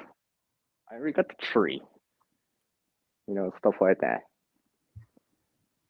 Let's say there was like some sort of snowstorm that's supposed to be forecast on like the 23rd, 24th, right? You go on the 22nd instead. You beat the traffic. You beat the rush of it. That way you don't have to deal with it in the first place because you're a little bit more proactive about it, right? You know what I mean? Maybe it's asking your boss, "Hey, can I leave 2 hours early? I want to head out to my parents' place, but it's supposed to snow the rest of the weekend. I don't want to travel through. Can you give me that extra hour or two? You know, something like that." Because people Yeah. may be more willing to do it if you have a legit excuse or reason for it, right? They may be like, Yeah. you know what? Okay, see, yeah, I'll let you go an extra hour or two early so you can get ready and go, because they may be more understanding, right? Yeah. And that's another thing is giving understanding that people are rushing and stuff like that. So if someone cuts you off, right? Maybe not road rage, right? Understand maybe they're stressed out and trying to beat the rush or try to get that last minute gift, stuff like that. Because it happens, right? There's always that story. You hear the news or through friends or social media. It's just like stuff like this happens, right? It's just like how I said earlier, like that incident on I-95, right? Well, that wasn't during the Christmas time, I don't think, but it was still during the winter. But in theory, it can still happen for right on the weekend. Well, because Christmas Day is on a Monday, so that could happen over the weekend. You know, just in case, be ready for it, right? Especially if you're traveling on the roads, on the highway, right? Yeah. You know, a lot of cars. And let people know, right? Just let people know. It's just like, you know, if you have your phone, call ahead. Well, people tell people that you're leaving or whatever, but you know, hey, I'm gonna be an hour or two late, right?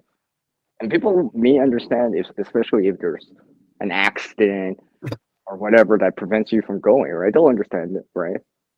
Because to me, if someone told me that, I'd be like, okay, just get her safe, Yeah. right? That's more important than rushing just to make it so we get to church on time or something like that, right? Yeah. Even a Christian would, or whatever, would say, God's not forgiving us if we don't make it to church on time because of the weather.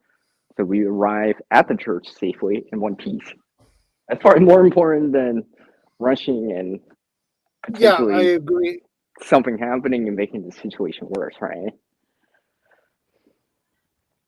Yeah, Because when you need make to the plan situation your worse, then you inconvenience other people. You get a trouble responders to come out, and this unnecessarily, you know.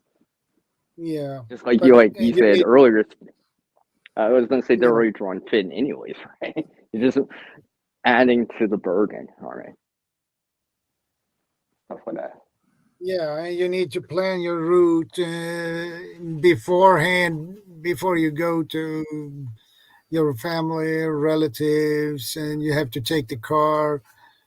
You need to plan so you Maybe have you stuff. go to mechanic, you know, you get a tune-up or the mechanic change out to your winter tires, add some more Yeah, sand, gravel into your vehicle in a pail or something like that, road salt, whatever, right?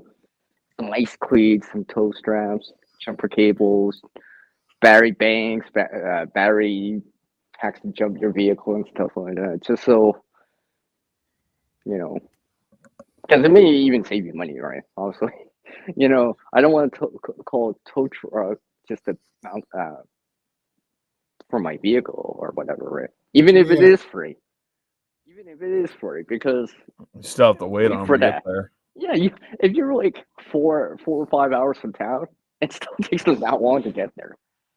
All right, and in the meantime, if your vehicle's not running or whatever or something else, right, you need to be safe. So obviously, that kind of winter supply car kit, get home bag would help you in that situation, right? So you're more comfortable, right? You know, instead, you know, yeah, I get it. You might have to make room for gifts or whatever, or and people or whatever, but you know, like a backpack, some water, a couple extra blankets, a little bit of ready to eat food, right? At least makes that 5 hours if you have to wait more bearable, right? Because you know it still gives you hope versus I got yeah, nothing to work with, right? Because when you got nothing to work with in terms of situation, then you lose hope because you have no options, right? yeah, I And stuff like agree. that, right? Because unfortunately, not everyone's going to stop and help you at that time. There may be some people, don't get me wrong, but Hey, Anthony, you know, good to see you. that's a bait. But yeah, Aid. because a lot of this, I'm going to say everything can be prevented, but there's a lot of stuff we can be more proactive about. You know what I mean? It's just Yeah, it's as better simple to be as proactive than reactive. it's as simple as wearing the appropriate clothing for the weather, right? Because Yeah. you know, I don't want to be rushing on Christmas Eve with my flip flops and my nightgown or whatever, right? Or whatever, right? I Because didn't know no, you wore a nightgown. no. I'm just saying. I'm just tossing out these I'm just words messing with out. you. Yeah, but you know what I mean? Because Murphy's Law, something's gonna happen, and it's just like, great, I just walked myself out of the vehicle, or car's not starting, the heater's not working. Why did I come? you know, and because you decide to rush, you just left with like, you know, not adequate clothing, right? No, it's just down the street. You know, it's only a 15-minute drive. Well, that 15-minute drive is like an hour and a half walking, right? You know what I mean? Yeah. And then, like, even if you can call a service or whatever to tow or someone to pick you up or whatever, it still takes some time, right? They could be at work. Like, your friend could be at work, your family member, your mom, Hey, dad. Nicole. Good to see you. Hi, Nicole. Could be at work, right? Oh, you're going to wait, man. I'm not off work yet. It's not an emergency, so my boss ain't gonna let me leave early, right? Yeah. You know what I mean? So you still have to wait, right? Well, in the meantime, wouldn't it be nice to be warm? Maybe have some water, even a hot brew, right? Of coffee, right? Maybe you have instant coffee or something like that, something to heat up water with. You know, that would pick up Yeah. your morale, right? Yep. And stuff Good like that. morale Because, yeah. Usually, as situations drag on, your morale starts to go down because you're like waiting and waiting. It's like, won't this ever end? Won't someone pick me up? Right? Or whatever. You know, it's better to be proactive and help yourself and not rely on the help of others at times. Not saying people wouldn't help, but, you know, sometimes people are rushing too, right? They're like, oh, sorry, man, I can't help you. Right? I gotta be at my destination in like 5 minutes, or else I'm gonna get fired or something like that, right? Like, because you never know, right? You know, when people, oh, why isn't anyone helping? Well, they may be actually rushing because they're gonna get fired, or someone's expecting them now, or they're, you know what I mean? Because they're probably rushing Yeah. towards doing stuff too, right? They have priorities too, right? Yeah. So, in preparedness, you try to avoid putting yourself in situations as much as possible. And if it does happen, you have the willingness, the gear, the skill and knowledge to kind of help you through that situation. To give you more time until you can actually get help, whatever it is. Tow truck coming. Yeah, I gotta wait 2 hours. I gotta wait till the next day, or whatever. Right? This road's not gonna get plowed the next day. Right? Stuck in a snowstorm. Yeah. Right? Stuff like that happens a lot, right? Because especially in a vehicle, right? Like, I guess generally in the winter, it's better to stay with your vehicle, generally speaking. At least it gets you out of the wind, right? It gets you out of the wind and stuff like that. It's still a form of shelter. An ice box, but it's still a form of shelter. More noticeable because it's bigger in comparison to a person standing there. The vehicle's a little bit bigger, you know, and stuff like that. At least you can sort of get some rest. You know, if you had to sleep in bag and stuff like that, if you really had to, right? You know, Yeah. stuff like that. Yeah, because I've seen that happen, or her. You know, maybe it's not always in the winter, but sometimes it's in the summer, right? Well, you know, because the stress level goes up, right, and people get quote unquote pissed off, right? You know, what, you locked the keys in the vehicle? Mm-hmm. Like, because you know, and stuff like that. Or like, let's say you just open the door of your right, just to get out to do something, right? And next thing you know, the wind shuts the door shut, and your keys are in the vehicle, Yeah. and you can't get Yeah. back in. That would suck. That would suck. Yeah. I meant that would suck, especially if it's snowing and you're like, great, did that just happen? Yeah. Idaho Garden Girl has a good idea here. Get one of those little cup-sized immersible water heaters that run off 12 volts. Keep it Yeah. in the car with tea bags. If you have water, you can make cuppa. Yeah, a cup of tea, Okay. a hot brew. Like, because if it's cold out, a warm brew will Yeah. warm you back up. Maybe pick up your morale a little bit. A little bit of caffeine Yeah. will keep you alert, right? Or You hot know? chocolate. Yeah, right. Because Yeah, I got I'm more game for the hot chocolate myself. So, you know, because when thinking back on like that I-95 incident, right? You know, it was because of a car accident, truck accident, whatever, right? There was an accident, still everyone backed up traffic, right? Next thing you know, the snow's falling, no one's going anywhere. All right. Of course, have your gas tank fuel level as high as you can. Obviously, right? Yeah. You know, don't run. You know, have ample amount of it, right? So if you could turn over your engine for heat, you know, you having more means you have more time, right? Because in theory, you probably would still ration it because you don't know when you're going to get out or get back to quote unquote civilization, Yeah. town, your friend's place, family, or whatever, right? Yeah. So the more you have of it, the more you can ration of it. Just in case, oh, this is lasting 6 hours, 12 hours now. Yeah, unlike most people, I don't have to worry about rationing fuel because I keep a couple jerry cans in both my vehicles. Yeah, but that gives you more lead time, right? You can Yeah. afford to run not just 5 minutes, but 10 minutes now. 10, 15 minutes if you have to. Really warm it up, right? If you really Yeah. had to, because you can spare that now.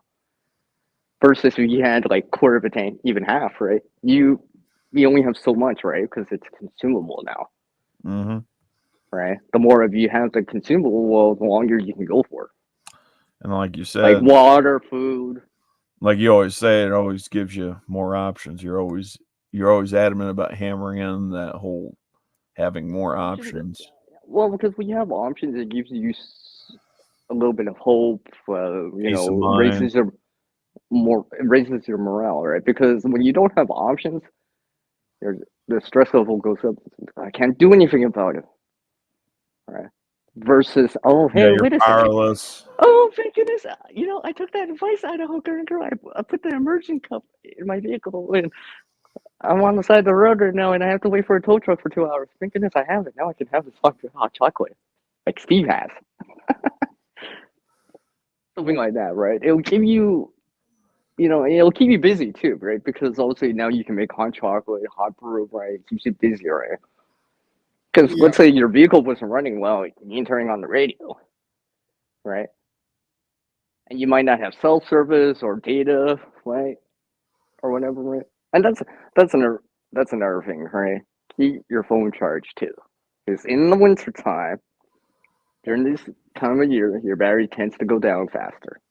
Not only your vehicle, but your phone and such, right? People are outside taking pictures, vlogging, all that stuff all the time, right? I mean, these winter campouts or whatever, right? You know what I mean? Yeah. Yeah. Yeah, I bet. You know, or getting that Christmas like tree, the right? cold. Let's say you go town to get that Christmas tree. You're not gonna get it from a Christmas tree line, but you're just gonna harvest it off the land, right? And you're going out an hour away, all right? That's not the time. You want to take that situation serious, because you Mhm. don't want to.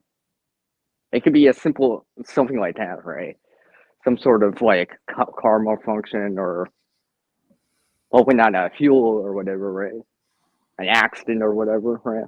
Because you're often bringing down a tree, a pine tree, right, or something like that, right? For a Christmas tree, right? Securing your load too, right? And all Yeah. that stuff, right? Yeah, it's illegal to be on the U.S. highway and have an unsecured load on your vehicle. You'll get a ticket. Yep. Yeah, you'll get cited for that instantly.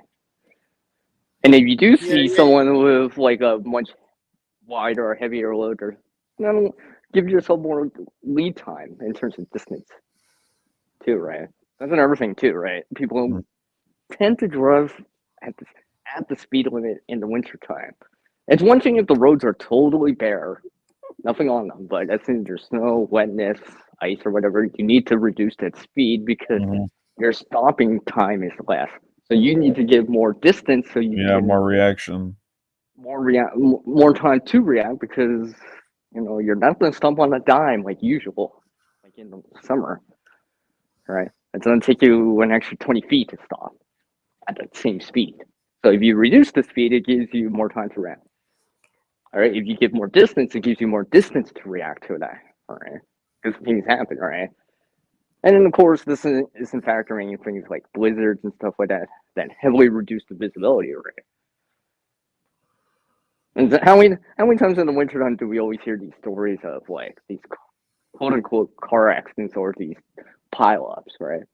Look at I-95. That was kind of like a pileup, backed up, miles and miles, right? Yeah. Right. Some people were limited on their fuel because they decided not to fill up at the last gas station because they're like, well, the next gas station is cheaper, right? And I can understand that, but in that meantime, hopefully nothing happens because you're only at quarter or half. And the next thing you know, we're in this pile up and we're stuck behind all this traffic, and now we have to stay in traffic and wait, let's say 8 hours, whatever, 12. Oh, I don't know how long it was for people that had to wait on that I-95. You remember that story, right? That was only a couple years back. You remember that, right, Steve? Not specifically that story. I do remember back in 2015, though, January 2015. This was back when I was stationed in Connecticut. There was a massive blizzard that rolled through the northeastern part of the states up there in New England and Connecticut, especially. We had 3 feet of snow fall down in like 24 hours time. So 3 feet, that's what, like that's what, 90 centimeters, give or take. We had 3 feet of 3 feet is 3.28 feet is 1 meter. Yeah, so we had about 3 foot of snow, so about 90 centimeters of snow for the rest of the non standard American standard people out there. That shut down I-95, and the I-95 bridge going across the Thames River over there in Connecticut. There were a bunch of cars that got stranded. Many people just sat in their cars and they ran them, like literally just sat in the cars, ran the heaters, ran the car. And maybe you have to. All of them ran out. They ran out of gas. They literally ran out of gas, and it just compounded the issue. So now we got cars blocking up the interstate bridge, and they're disabled now because they ran out of fuel. They're not able to move anyways. I mean, well, disabled would be like they can't turn the steering wheel, the tires will fly, or it won't roll. They need to be pushed or pulled to the side. It is they are disabled. Can't. Oh, okay. They can't go anywhere because they can't move on their own power because they are out of fuel. That is a form of a disabled vehicle. It's not disabled in the sense that the vehicle's unable to roll. Oh, okay. Yeah, exactly. Okay. There's a good section of that bridge anyway. Not many of us here have been across the I-95 bridge over there going across the Thames River, but on the middle portion of the bridge, it arches. So it's basically a hill on either side anyway. So pushing a vehicle is out of the question. Yeah. Depending on which side of the bridge you're on. Yeah. Yeah. You got to be careful around overpasses and stuff like that, bridges, right? Yeah. There was a couple of stories I heard back a couple years back. A couple of stuff that happened. And in theory, just like preparedness veteran said, Mother Nature, whatever happened, it still don't happen. It's like that tsunami that happened in 2004, right? Yeah. That was going to happen probably regardless. It just happened to be, it happened on, just after Christmas Day. Yeah. So people weren't as ready as, because they're there to have fun, right? They're not really thinking about that, or it's on the back of their mind, right? And a lot of them, they went down to the waterfront because they were watching the water recede. Yeah. Back to the sea, and that's the lead time you're getting. That's your notification right there. Right? Yeah, something's wrong. Yeah. Like who said that? Grumpy said that's your time to head to high ground. I think that's what he said. If it's waters receding, that's the time to head to high ground. And that'd be there trying to take the selfie. Because you ain't gonna be able to tell that selfie or tell the story after. Yeah. You know what I mean? Better to live than to be able to tell the story. Mm-hmm. And stuff like that. And just go from there. I do have a story. I actually see, like I said earlier, I was cleaning out my furnace, trying to maintain it and stuff like that. I actually had the furnace. Well, it's a stupid thing that happened. It's very one part was start preventing my furnace from turning on, right? Now look, now this is in a situation where the grid's still up, so I have access to space heaters or whatever, right? But some sort of central heating's not working, all right? Well, that's more personalized SHTF, right? Because it only happens in the house, in your home or whatever, right? But I was glad I had some other options, you know. I think I slept in the kitchen. I just laid out an inflatable, inflated it, right? Put some covers over it, right? Brought out a sleeping bag, all right? Stuff I had, right? You know, maybe it's just stuff from camping or whatever, but well, you know what? I'm inside, right? I got access to blankets, sleeping bags, right? I'll just Are you put not more. camping inside your kitchen? Well, no, because the spacing. Because I wanted to stay like we're in more in the central part. Yeah. And versus on the exterior too much.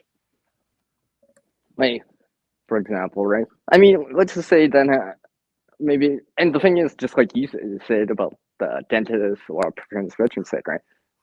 I can call someone, but they might not be able to show up that day, especially if it's like, let's say the 23rd, Christmas Eve. Yeah, right? it's always the day after when everyone's available. Yeah, right. Because everyone's off work. They only have, you know, literally minimal amount of staff, if at all, right? Yeah, to my knowledge, I'm getting Christmas Day off, but Christmas Eve I'm working. So, and Christmas Eve falls on a Sunday this year. But yeah, I mean, like it was one of those things.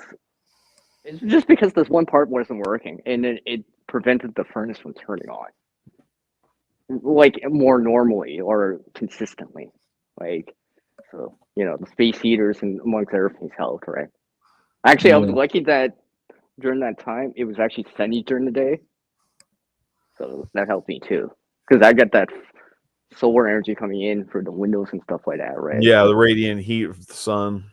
Yeah, right. It did help. And also, I've said before, I've upgraded the windows to triple pane windows here, so the efficiency of of home is better too, right? You know, the passive shelter elements, right? It's just like how you said, well, people running their engine to keep the heater on till it went dry. Well, you know what? Something like blankets means that you could turn down the heat just a little, yet still be relatively warm, right? Because the passive heating is holding back the heat that you're generating for the engine, for your heater, for your body, right? Because if you don't have the clothing, the shelter elements, yeah, you're gonna have to crank the heat up. You know what I mean? Yep. Yeah. It's just like the difference between having an open fire pit versus something a little bit more contained that has maybe, you know, tarps holding back the heat, mylar space blankets to reflect the heat around better, right? Insulation to back it up and stuff like that. Because then you can almost get by with the same amount of heat, same amount of heat for longer, or have a little less of it, but still be as comfortable or as warm. Because the heat's not just escaping right away, you know? Or as my friends would say, CR, don't heat the outside. We're not trying to heat the outside. Close the door. You know what I mean? Stuff like that. I mean, that is a good point that they're making. About what? Not trying to heat the outside. Well, yeah, right? I mean, like, it's true, right? I mean, like, because, like, even in a situation like that, like, if you're stuck in your rig, you still want to crank the window just a tad, obviously. Just a tad, crank the window just a tad, right? Because everyone inside the vehicle is exhaling out, right? You still want some fresh air coming in, right? Stuff like that. Yeah. This is where having the shelter elements, blankets, sleeping bags, that way, you know, and stuff like that. Because, you know, it's let's say you went and relied on using a candle in the vehicle, which, you know, let's say, for disclaimer's sake, don't do it unless you really have to, and crack the window, right? Because obviously that's developing not just carbon dioxide, but it's CO probably, because you're burning something inside in a enclosed space, right? So, but if you have to do that or turn the engine on, the heater on, having some solid shelter elements, blanket, something to cover your legs, right? You might be in the driver's seat or whatever, right? And stuff like that. Oh man, my propane space heater's running out of propane. Yeah, and check on stuff beforehand, right? The windshield wiper fluid, amongst other things, your gas tank, make sure it's full, right, and stuff like that, right? Because the worst thing is when something happens and you're running low on said supply of whatever it is, fuel or whatever. That is the, well, I guess that's better than having none, but it kind of increases your stress a little. It's just like, I shouldn't check this or whatever, right? But when you have options or backup options or like a primary alternative contingency emergency type of gear and supplies and a plan, you still have options. All right. Plan B, right? Mm-hmm. I can't run the generator. For example, my friend, because I was at my friend's place, generator wasn't working. Forgot to check on it. We wanted to make coffee, so we went back to, okay, well, let's start a campfire. Because they had one of these, I don't even know what to call it. It looks like a little tower. Anyways, all right. So we made a campfire, and, they had a kettle that could be put on fire, and we made coffee that way. We call it cowboy coffee, right? So, our morale was still up because we still had an option, right? Mm. And stuff like that. Like, it wasn't that cold, but it just gave us something to do pass by the time and until the power came back, right? And stuff like that. Because they had some scheduled power with no power or power outage, what do you want to call it, right? Although I wish they would have told me before it came by, but whatever. All right, good to note. This propane heater only lasts about 2.5 to maybe 2 hours and 45 minutes on a single propane bottle at high heat. Good to know. Can you highlight that comment, Shadow? Not Idaho Gurn's last comment, the second last one. Yeah. That giving you time or filling in the time, right? Because boredom, too, right? When you're stuck in a vehicle. Cabin fever is a real thing. The Mythbusters actually proved that. Yeah. There's an episode of Survivor Man where he was in Norway, right? Where Westrub was in Norway. It's a two-part, right? And he was saying, just passing by the time, right? It's a situation, right? He's reenacting, right, and stuff like that, right? And staying proactive and keeping busy, right? Because maybe it's 5 hours. You gotta wait for a tow truck, right? And maybe you call people or whatever every so often, but maybe you're running low on your battery or whatever. Your engine's not turning over, so you can't power up your phone. You forgot the battery bank, or it's dead for some reason, or you don't have one, right? You need someone to keep you busy in the meantime, keep you moving, right? And like you said, the act of making the brew keeps you busy moving, right? Because usually time tends to go, metaphorically, go by faster when you're actually doing something. When you keep looking at the clock, right? It's just like at work, right? You keep looking at the clock, it feels like the day just goes on forever. You know what I mean? But if you keep busy, usually it feels like the time just goes by. Because you're actually not thinking about the time, but you're thinking of the activities or things you're doing instead. So, that was a good point. I know, girl.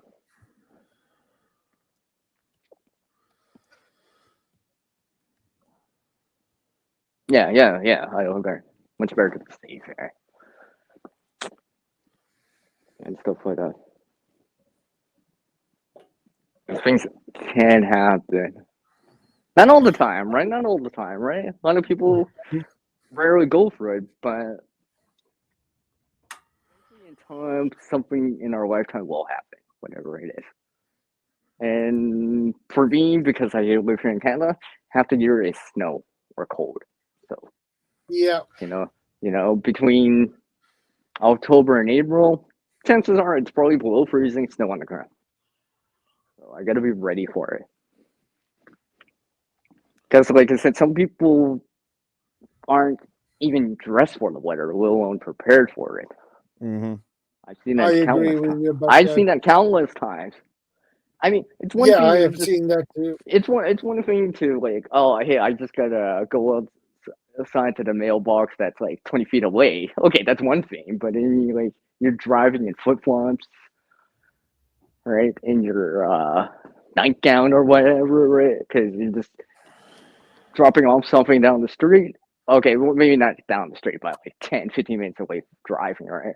Well, 10, 15-minute driving is actually quite far to walk. Yeah. And then you would have to inconvenience someone, right? Yeah. Hey, Yeah. can you come pick me up? My car's not running. And they'll be like, walk, it's not that cold. No, I'm wearing flip-flops and my nightgown. What? Why would you go out in that? You know it's 20 Fahrenheit minus 10 Celsius out. Yeah. Oh, I thought it was just 10 minutes, a 10, 15-minute drive, right? It was all right. Yeah, 10, 15-minute drive takes about 3 to 4 hours time. Well, give or take, depending on where you are, right? If you're in town or on the outskirts of town or in the country, it's different, on the highway, whatever. But I mean, like, you're just tempting it too much, right? Yeah. Because if something happens, then you're just putting yourself in a worse situation versus taking that extra, whatever, 5 minutes to dress a little bit warmer, stuff like that. Yeah. Because I've seen that countless times now where it's just like, even here in Canada, I'm like, really? You don't have a hat? You don't have gloves? Or whatever? And maybe these are people that are like, oh, well, CR, I'm usually quite warm in the winter. You know, I don't need gloves until it gets to this temperature or whatever. I'd say 0 Fahrenheit, minus 17. Well, yeah, well, if you're walking, or you have to walk, or you got to wait in a vehicle and you can't turn on the heater, a couple hours later, you're going to start feeling that. Right? Yeah. Because usually we all have our tolerances to heat and cold, like I've said, right? Well, and there's that little buffer zone of time where you still feel warm. Once that heat kind of radiates out, you're starting to cool down because you're not moving anymore. Cold's affecting you, the windshield and stuff like that. Starts affecting your judgment after a while. Yeah, and you start making mistakes too, right? And you Sure. could be in a worse situation just because you're too cold, right? You can't. Like, I think who said this? I think Ray Mears said this before in one of his earlier things. Like, you won't. If your hands are cold, you might be, or if you're too cold, you might not be able to put on a sweater. Stop, stupid cat. You might not be able to put on extra clothes. Light an emergency fire if you had to, because your dexterity is so low, you're so cold. It's like every movement's so hard. Stuff like that. Because I think right. Because losing a glove or a mitt could be worse than just frostbite. So, stuff to keep in mind here. Yeah. And as Idaho Garden Girl says, dress for the weather, even if you're just at home. What if you somehow get locked out of your house? Yeah, that happened before, and it will happen. One of my subscribers called me because they still had Wi-Fi. Apparently, the door was in the lock position, and the wind shut the door shut. Now, they live in Australia, and it was 0-32 out, right? But for them, that's cold, right? But they weren't dressed necessarily to be out. They were just going out to the shed to go get something, right? And they were lucky enough that they had their phone, so they called parents or whatever, right? They just had to wait for a bit. They called me up. It's like, sure, I walked outside. I'm like, what? It's zero out. I'm cold. I had to help them out. At least, keep them busy, right? Keep them busy trying to be improve your situation, whatever it is, right? I said, can you get into a form of a shelter, a shed, or a garage, at least out of the wind, right? And stuff like that, right? They're good now, don't get me wrong, but I was just like, wow, that someone. I'm glad you told me, because I was still wondering, are they still locked out? No, this was like a couple years ago, but I was just like, yeah, it's something as unforeseen as that, right? It's like, usually it's not in the lock position, but somehow it was, and the wind blew the door shut. Like, I guess if it was really desperate, they probably would just broke back in, but I mean, like, Yeah. you know, they weren't there yet, right? But as you get colder, you might be like, okay, I'm just gonna break the window, right? Because sometimes you're like, desperate time calls for desperate measures, right? But you know, you don't, you know, or people want to break into their car window or kitchen window or whatever because they're locked out or whatever, right? People may get desperate enough just because they're cold enough, right? And be like, screw it, I'll pay for the bill, or I'll pay for a new window after, right? I'm freezing out here, all right? Because then the priority is to you versus your car or house or building, right? Because now you don't, you know what I mean? So sometimes this is one of the reasons why I'm stocking up on these propane heaters, and I'm thoroughly testing them, like making sure that they all work. Because I've already had one that was broken, like it was just a piece of crap right from the beginning. Oh yeah. That's what I tell people about, like solar garden lights, anything electrical, or anything mechanical, right? Just test it out, make sure it works thoroughly, right? Know the runtime, right? Know the runtime. How long can it last? How much time can it give you? How much power can it give you? Like the battery bank, your phone, right? Because then you know this knowledge of it, the information. So if something happens, if you got to rely on it, you know exactly how long you can ration it for if you really had to. Like, oh, this lasts for 5 hours, right? If I ration it, instead of running the whole time for 5 hours, I can last a whole full, let's say, 24 hours if I only use it for a quarter of the time instead. You know what I mean? And that makes any sense, right? So, yeah. Because then you would know versus, I don't know how long this is going to last. Right? Oh, by the way, I'm actually standing outside. You guys are talking about winter, holiday season stuff. I figured I'd stand outside and get some inspiration from Mother Nature. Yeah. I finally got snow. Finally. You finally got some what? Snow. Well, my last snow. stream, I showed there's no snow on the ground. Now there is. I mentioned it to on our chats and panels. I'm like, yeah, I didn't have snow for a while. Now I do.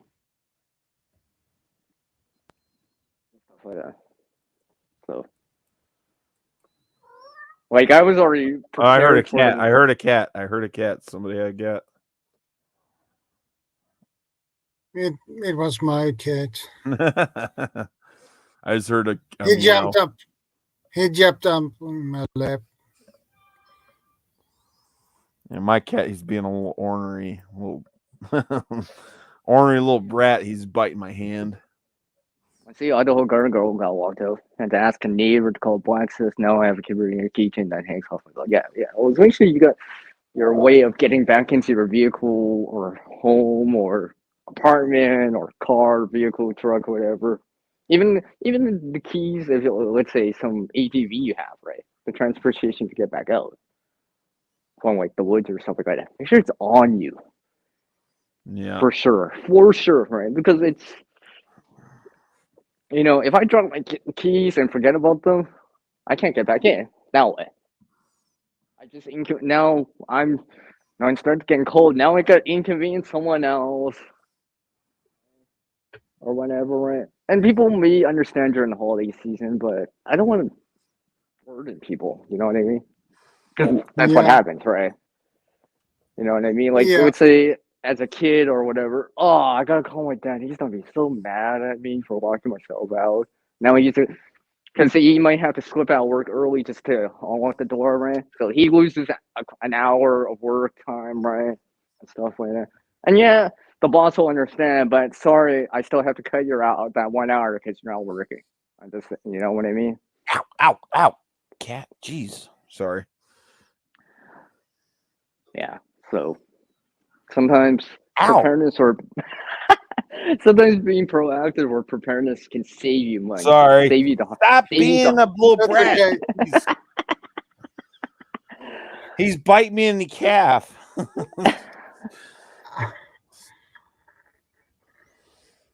Okay, you proved your point. Okay, stop it. I'm sorry. Just hold on. Just hold the cat, Steve. Just hold the cat, for God's sake. Just hold the cat. Be proactive. Just hold the cat instead now. Come here. Come here. Yeah. Just hold the cat. Pet the cat and be like, "Petting me, I'll pet you." You're getting mad because you're interrupting him every time I say "ow." I wasn't expecting him to bite me in the calf. Oh Like, well, I'm just saying. Sorry. But you think about it in terms of preparedness, right? Stuff happens. Maybe as simple as, oh, the cat's biting me when I'm on stream on the Mano and I keep saying ow and everyone's getting pissed off because I keep saying it. Right? Right. All the way to something a little bit more major, like there's a car accident ahead. Now traffic's getting backed up. I gotta wait in traffic for like 2, 3, 4 hours. Extra longer, right? Because it does happen. Like if you think about wintertime, generally the car accidents or whatever does happen a lot more generally, just because the road conditions, ice, sleet, snow, freezing rain, right? Like there's that show on Discovery Channel, Highway Through Hell. I think. Anyways, about tow drivers and stuff like that. Canada. Look at what happens, right? Now, a lot of the time it's with 8-wheelers and stuff like that, but I know also they don't really show the car aspects of it, but I mean, it slows down traffic, right? It slows down traffic, and sometimes it slows it down to a stall. Stop, right? And would be nice to have that extra more fuel than less. Maybe that extra jerry can in the back, so if it lasts longer, I still got a contingency amount of fuel if necessary, right? Yeah. The heater's working, I checked on it. I got spare blankets because, just in case, right? Because I've seen people have issues with their heaters. And let's just say you might even have a decent heater, but one year, yep. like my heater core, I've never had a heater core go out on a vehicle yet, knock on wood. But one time the blower fan on my pickup truck that stopped working. I had to replace the blower fan. Like the heater still worked, but it wasn't blowing any hot air out because the fans quit working. Yeah, so it's just concentrated in that one area, but not coming towards. So it was cold. Yeah, it wasn't going into the cabin. Defrosters didn't work, and so my passenger and I were kind of cold until I got a chance to replace that heater fan, the blower. Yeah, but this is where what I say about the passive shelter, like clothing and stuff like that, blankets and stuff like that, because like even if your heater's working, sometimes it doesn't instantly just get hot. No, it doesn't. Let's just say you're rushing to work or whatever. Let's just say as simple as that, rushing to school, whatever, rushing to a trip, rushing to the church, rushing to the store. It's Christmas Eve or whatever, right? It would be nice. Okay. Why is it always rushing? Why is it always Russian? Why can't it be Ukrainian? Whatever there, Steve. I can't believe you just said no, that. play on words. Sorry. I know. Okay. I am hurrying. Hurrying? Yeah. You guys heard it first, and you guys think mine are bad. I know. If Bob was here, he'd actually fire me. It would be like I said, this would be. Imagine Bob just came on right now. It just like legendary comes on. Right? I just came on, guys, to fire Steve. Okay, see you guys. Take care. He just comes on just to fire you. That would be a first on record. Bob actually hears this part on the replay or whatever and says, "Steve, you're fired at at 3 hours and 50 minutes." I'll be like, "That's hilarious." 3 hours, 52 minutes, and 40 seconds. Yeah, just timestamps it. Steve, you're fired. I'd be like, sorry. All right. I didn't mean to bring this conversation, derail it, and bring it off topic. I couldn't help myself. No. But remember, sometimes humor is a good thing. Humor is a good thing every so often. Sometimes laughter I wouldn't necessarily say it picks up your morale, but it just there's the good feelings about laughter and having a good time, cheerful, right? Sometimes we could use it at times. You know what I mean? Not all the time, but sometimes we can use it. You know, diffuse tension with some humor. Hey, just because I pet you doesn't mean I want to be bitten all the time. Oh, that bites. No, he's barely a year old. Okay, he's 14 months old, and he's wants to he's play 15 months probably. old. Yeah, he wants to play. It's like, look, all I want to do is pet you. I don't want you to be biting me all the time. Yeah. So yeah, I mean, like I said, that's for the letter. Come here. Now I'm gonna hold you against your will, there, Mister. Oh, by the way, just for the letter, I don't usually self-promote my channel while I'm here. I do have a video at the top of the hour. All right. No, but it actually relates to the winter thing because it's actually winter related. Everyone, if you're not subscribed to CR. Oh, okay. Well, I didn't. Okay, that is self-promoting. I'm just promoting a video. Maintaining your gear, right? Maintaining gear, clothing aspects of it, and stuff like that. If there's a big hole in your jacket, well, there's a big hole in your jacket. If you can't zip out your jacket all the way, now there's a big gap. Hey, Ryan, good to see you. If there's a big hole in your glove, CR's got a video that he can show you of him sewing up the gloves. I will. Even if it's minor, right? Actually, the minor holes can expand out, right? Get widen out, rip more, and stuff like that, right? And just making it worse. It's just like what's it called? You know, not fixing a part of your vehicle or whatever, right? Or maintaining. Yeah, it looks like that heater or whatever, right?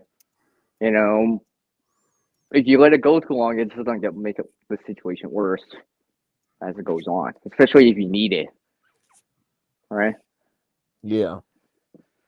Like how long were you in the vehicle? You probably were in the vehicle for a while with your passenger during that time, eh?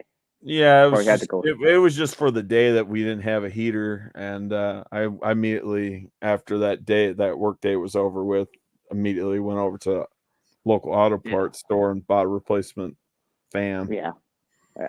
Because I actually had someone who was kind of squatting in their vehicle for a while, right? They had no gas. You know, you're squatting, right? Mm-hmm. Candle for heat, right? They barely had any real winter clothing. And remember, they're outside for a long period of time. Even though it's just below freezing, it's not 0 Fahrenheit minus 17 Celsius, but it is still below freezing. And the longer you've been outside, right, exposed to, say, cold, you start to feel it in time, right? Especially without anything to help you warm back up, right? And stuff like that. Like, I was actually in the vehicle with them for a little bit. To, you know, as morale supporting, you know, encouraging them, right? You know, stuff like that, right? But I had to tell them, you know, put on the hat, man. I'm not gonna judge you just because this hat looks funky. I'm not gonna judge you. I'm sorry. I'm not gonna judge you, Steve, just because you keep getting bitten by a cat, you know? He's being a little butthead right now. He was protest meowing me when I was holding him, so I was like, all right, I'll put you down and set you on the floor. He turns around, bites me in the Achilles heel. A little butthead. Trying to keep the language clean here. Steve, just put on some like gaiters or something. Just put something. Just. I'm wearing my flip flops. Okay, I'm wearing my wintertime flip flops. Oh, okay, winter. Well, maybe it's like maybe I should just put on the boots. Stop biting me. Jeez. You need to knock that off, you little knuckle. If you don't knock it off, I'm going to kick you out of this room. That's what's going to happen. 5 minutes later. I'll be right back, guys. Yeah, he'll be by my door meowing, wanting in. Meow. Meow. I can't win with him. Either he's got to be in this room being a little butthead with me, or he's got to be outside the door meowing and want me to let him in. Yeah. Cats don't like to be locked out. Yeah. Well, they're social creatures too, right? Yeah, they are. Yeah, Dogs, they are. just like we are, right? They're So we solitary need that in- creatures, but there's a social side to them. They've got to have a little bit of socialization. Yeah, exactly. Well, that's another thing. Like, if you do have to travel, right? Try to travel with someone else if you can. Even if you got to bring someone. You want to take along? Because then, because if you think about it, there's not just that quote unquote metaphor safety numbers, but you know, if you have a driver and a passenger, it's Yeah, just like, more eyes. well, you weren't here last week, but it's just like, hey, now the passenger can help me navigate, keep an eye on the road, and you know, more eyes on everything, all right.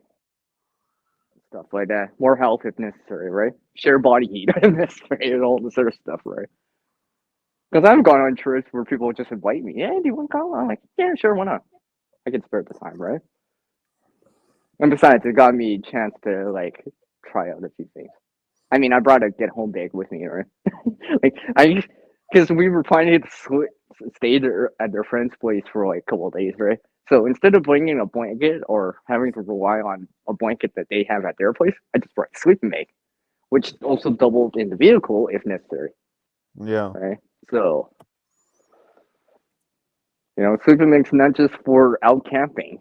Right. I mean, I've used it as a blanket, an actual blanket in a vehicle, in a home, in the kitchen. Right. So, because I've always considered it's just a form of cover, right? That predetermined notion of, oh, it's a sleeping bag. You can only use it while camping. It's only for outside. No, it's a form of cover to keep you warm when you need it. Regardless if you're outside, inside a vehicle, in a home, at a friend's place using it as a blanket, right? That's how I see it anyway. Yeah. And stuff like that. It's just like, yeah.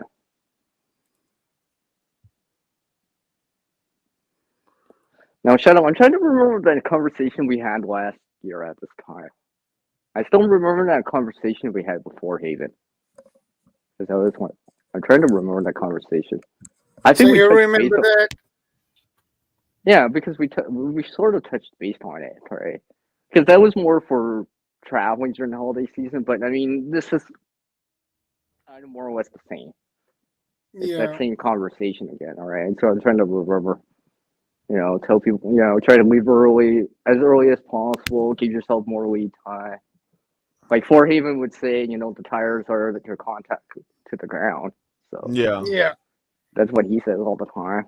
Like, yeah, I know he's got a second battery and all that stuff to run the extra things or whatever is necessary. And making sure you know what can be ran on it. It's just like testing together, right? What's the upper limit of it? How much power can you get out of it? Can you actually run it, or are you just guessing you can? Because my friend who about the generator, right, about the coffee thing, he tried to run a coffee maker from his vehicle and realized he can do it. So now he knows he can't do that. Like, not Yeah. now you know. I was gonna say, if he's got like a one of those inverters wired to his vehicle, or he's got one of those plug-in inverters that plug into a cigarette outlet, a lot of those inverters are not rated for coffee makers or anything like that. Like even like it's not really a small one, it's like a medium-sized one. It's 1,000-watt inverter to just run like a microwave that's like under 1,000 watts. Understand 1,000 watts is only peak power. That's not, you know, constant load. That's a huge demand on a vehicle inverter. Yeah. Yeah. So my friend learned that. It's like, yep, I can't do that apparently. So yeah, thank goodness we have our options. For like I said, when you have options, there's still hope. You're not up the creek without a paddle, right?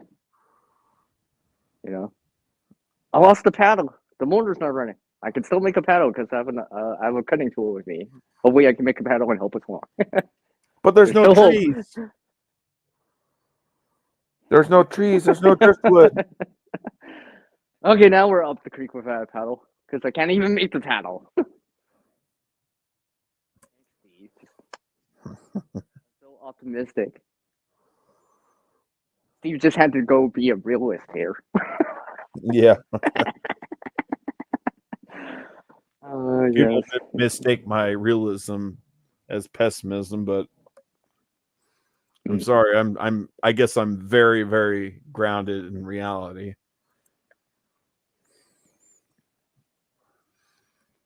Okay. Hey, is Aid still here? I don't know. He hasn't joined in for this. Yeah, no, I haven't seen anything since him making his comment about cabin fever. Yeah, but yeah, I mean, actually, you know what? I should have looked into that and see what actually people actually do to pass by that time in a vehicle. Because if you think about it, you're in a confined space too. Like even Lestrade, when he was doing that Norway episode, said, "Yeah, it's confined space too, right?" Because you can't even stretch or like you can exit the vehicle to stretch, but you know it's so cold outside you want to go back inside right away, right? Because also you don't want to stretch the legs and stand up, right? You can't just sit the whole time. I don't want anything, Aid. I was just wondering if you're still here. Oh, Aiden Arrow, he was just you know, checking up. Just making sure you're good. I'm getting pretty close to that time where I'm gonna have to relinquish this top portion of my screen over to CR because I got some stuff I'm gonna be having to do here. Yeah. We'll probably just go to the bottom of the hour, right? I don't even think we're done going that much longer, right? Because we kind of beat the horse when we're running low on it. Yeah. Or feeling the topic, right? I mean, like, I think I brought up every last thing that I want to say. I mean, like, at least for this, right? Because, like I said, it starts with preparedness. Always starts from within, right? The mind, the body, then the external things like home, vehicle, and such, right? The threats outside of it, right? Because even Lestrade has this what he calls the zone of assessment, right? It always starts from his immediate surroundings, what's around him, to what's just beyond the second zone of assessment. That's what he usually says, and I'm like, yeah, that kind of makes sense because, you know, if your mind's not in the right spot, it doesn't matter if your home's in a good spot. Your mind's not in the right spot. If your body's not in a good spot, well, you don't need. Oh, I don't care what anybody says. Lestrade's probably like my favorite, one of my favorite. I enjoy what he does. Yeah, I generally enjoy what he does. Generally speaking, all right. Yeah, like I said, it. Yeah. Well, remember, all these guys, who they are, right? They're still human.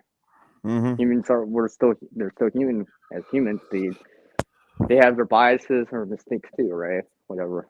Yeah. Or their own point of view of stuff. Doesn't matter if it's any of the so-called big name survival names out there or bushcrafters or whatever. Right? They're still human. They still can make mistakes, and they still have their biases and their own point of view. Yeah. Sometimes we don't always agree with it. Aid.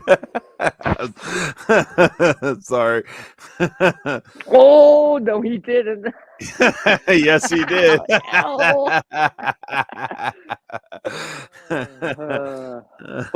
laughter is a good thing. So always remember, laughter usually means you're having a good time. I don't think Aid or I will ever really agree on that, but that's fine. It's neither here nor there. And we'll talk about that in a year. Yes, I did. Aid, you're a savage. Yeah, he's funny. Yeah. Aid, you can say that the next time Steve's on the panel with us. We'll just all laugh. I'll just be laughing. I'll be like, Oh my gosh, Abe said it again. Yes, he did. Aid. Les Stroud is the best thing since sliced bread as far as outdoor survivalists are concerned. I'm waiting for a really response. enjoy what he shows. No, I no, really- like legit. Like all joking aside, I actually do enjoy him. I actually follow him on his, not just this I channel, like on the I like YouTube, him a but lot better than I like friggin' Bear Grylls. I think Bear Grylls does things well, but recklessly. I mean, like supposedly Bear Grylls has been to Everest, but I mean, like that's a nerfing. I mean, like okay, maybe you like it for that reason, right? But yeah, but let's just say, I don't even know how we got onto that topic. Unlike the rest of those survivalists that you see on TV, he doesn't. Well, there's these other things that he does, right? Like it's this, kind of, you know. Yeah, I was gonna say, unlike the rest of the survivalists, Wild he edibles. doesn't show up with a TV camera crew. Like he shows up at the very beginning before he gets dropped off, but then the rest of the time he's out there alone. Yeah, but that was only for Survivor Man, right? He has done other things. Discovery Channel, amongst other things. Like he's shown this hypothetical example of being in a flood and stuff like that, right? I'm pretty sure there was a camera crew for that, but to a certain degree, right? But that's different, right? Because it's not Survivor Man related specifically, right? So, but yeah.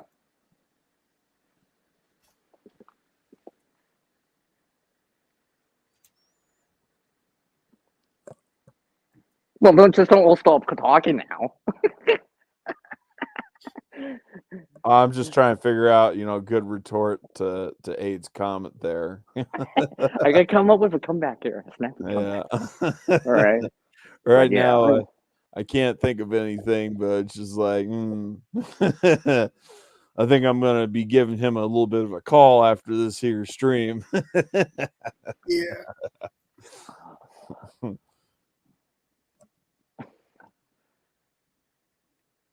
You've reached the voicemail of Aiden here. Please leave a message. Pick up the dang phone, Aid. I'm just kidding.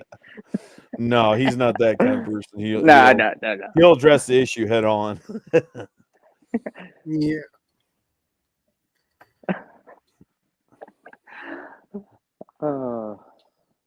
Well, I had in mind to begin to wrap things up, guys. Sure. It's pretty late.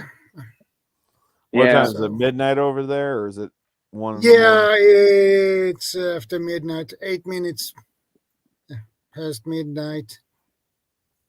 And for some reason, I've been standing outside the whole time. But I'm testing out some gear, like these boots. Actually. Yeah, I'm testing out. Well, because I'm actually testing out these space when I'm heaters, not man. actually moving. Because I'm seeing how warm they are if I'm not really moving. But not as warm as I thought. Like these have a liner, right? And generally these would be good, especially if I'm moving. But I'm not moving too much right now, right? What kind of socks do you wear? Do you wear the merino wool socks, or what do you wear? I don't have the wool socks on.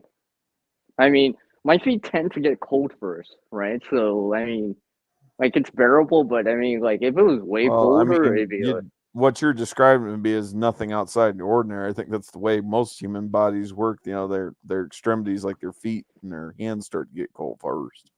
Yeah. But so I mean, like, I was just asking if you had the merino wool, because, like, I tell you what, like, despite the fact that I hate Carhartt as a company because I think they're a bunch of scumbags, I have to admit they make some really good merino wool socks. Like, hands down, the best socks I've ever had. Like, I'm still wearing the same pairs of socks, It doesn't mean I don't wash them. I'm just saying, like, I'm wearing the same socks. Wool is generally you can wear longer before it's thick. Yeah, right? No, like I think of all those socks that I've been wearing for like the last 3, almost 4 years.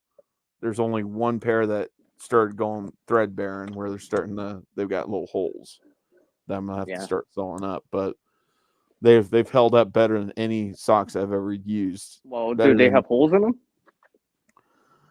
Yeah, well, like so I've got like two socks. I think I got like Yeah. one pair where I got like a little tear in like the heel portion of the sock or the ankle. Well, what's it called? Change it up or mend it. Or repair it Yeah, I'm for a little probably bit. just gonna sew them up. Or use them as like I don't know, something you could put over the steering wheel or A steering wheel cover? well, or something like that, or like if you drove standard or whatever for your stick shift, right? So you grab it or whatever, you put belt gloves on. Well, because it is still wool, right? I mean, like there's these. I don't know how big the sock is or whatever, but it could be used like around a campfire, since it's 100% wool and won't quote unquote get melt or burn like cotton or polyester or nylon. Like you can grab I'll hot have to pants. see what the wool content is. I'm not sure if they are 100% wool. Yeah, because like, there's 100%. some elastic material in them. Yeah, because if they can handle heat or open flavor or whatever a little bit better, because it's 100% wool, you can do stuff with it that you can't do with cotton, nylon, or synthetic. Yeah, You know what I mean? Because grab a cast iron pan off the fire or something like that. Like like to a point where you make it into like an oven mitt or something like that. Yeah. Because that could be a good way of not just using it, but maybe it's a way if you're camping out. Or I think when they get too wore out, I think I'm going to do the American thing and throw them away. I'm not going to lie. I've got several pairs of these that are brand spanking new that are still in their packages. No, because I was going to eventually, trade them out, get them replaced, but haven't had to replace them yet. Yeah, I ended up getting socks for Christmas. It's one of those things, when you're a kid, you get upset when you get clothing, for Christmas. But when as an adult, it's like, heck yeah, I could use these. Some socks. Oh, yeah, right. I think it's just one of those things, too. I guess I didn't even chime in on that, right? When you get stuff for people, try to get stuff that they actually can use and need. Not necessarily want, right? You know what I mean? If that makes any sense. So, like, for a guy or whatever, it's not necessarily getting them the new video game, like the new Call of Duty or whatever, but also get them socks that they can use year-round or whatever, right? Something, to help them out, Like a steering wheel cover or a heated pad for their vehicle or, you know what I mean? Because they would find more joy in it, right? And it could be prepping related to a certain degree, right? So, you're entertaining them through this game that you're getting or whatever, gift card or something like, for the App Store or whatever, right?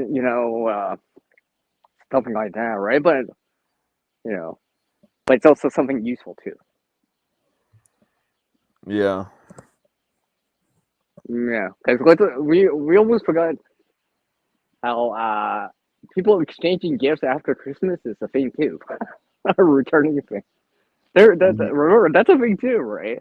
Mm-hmm. Like, most of the time here, at least here in Canada, you can't return things at the day after Christmas. You're gonna wait till the 27th, 28th for any returns to start. Over here, they'll have people exchanging gifts or returning them, all the way up through January.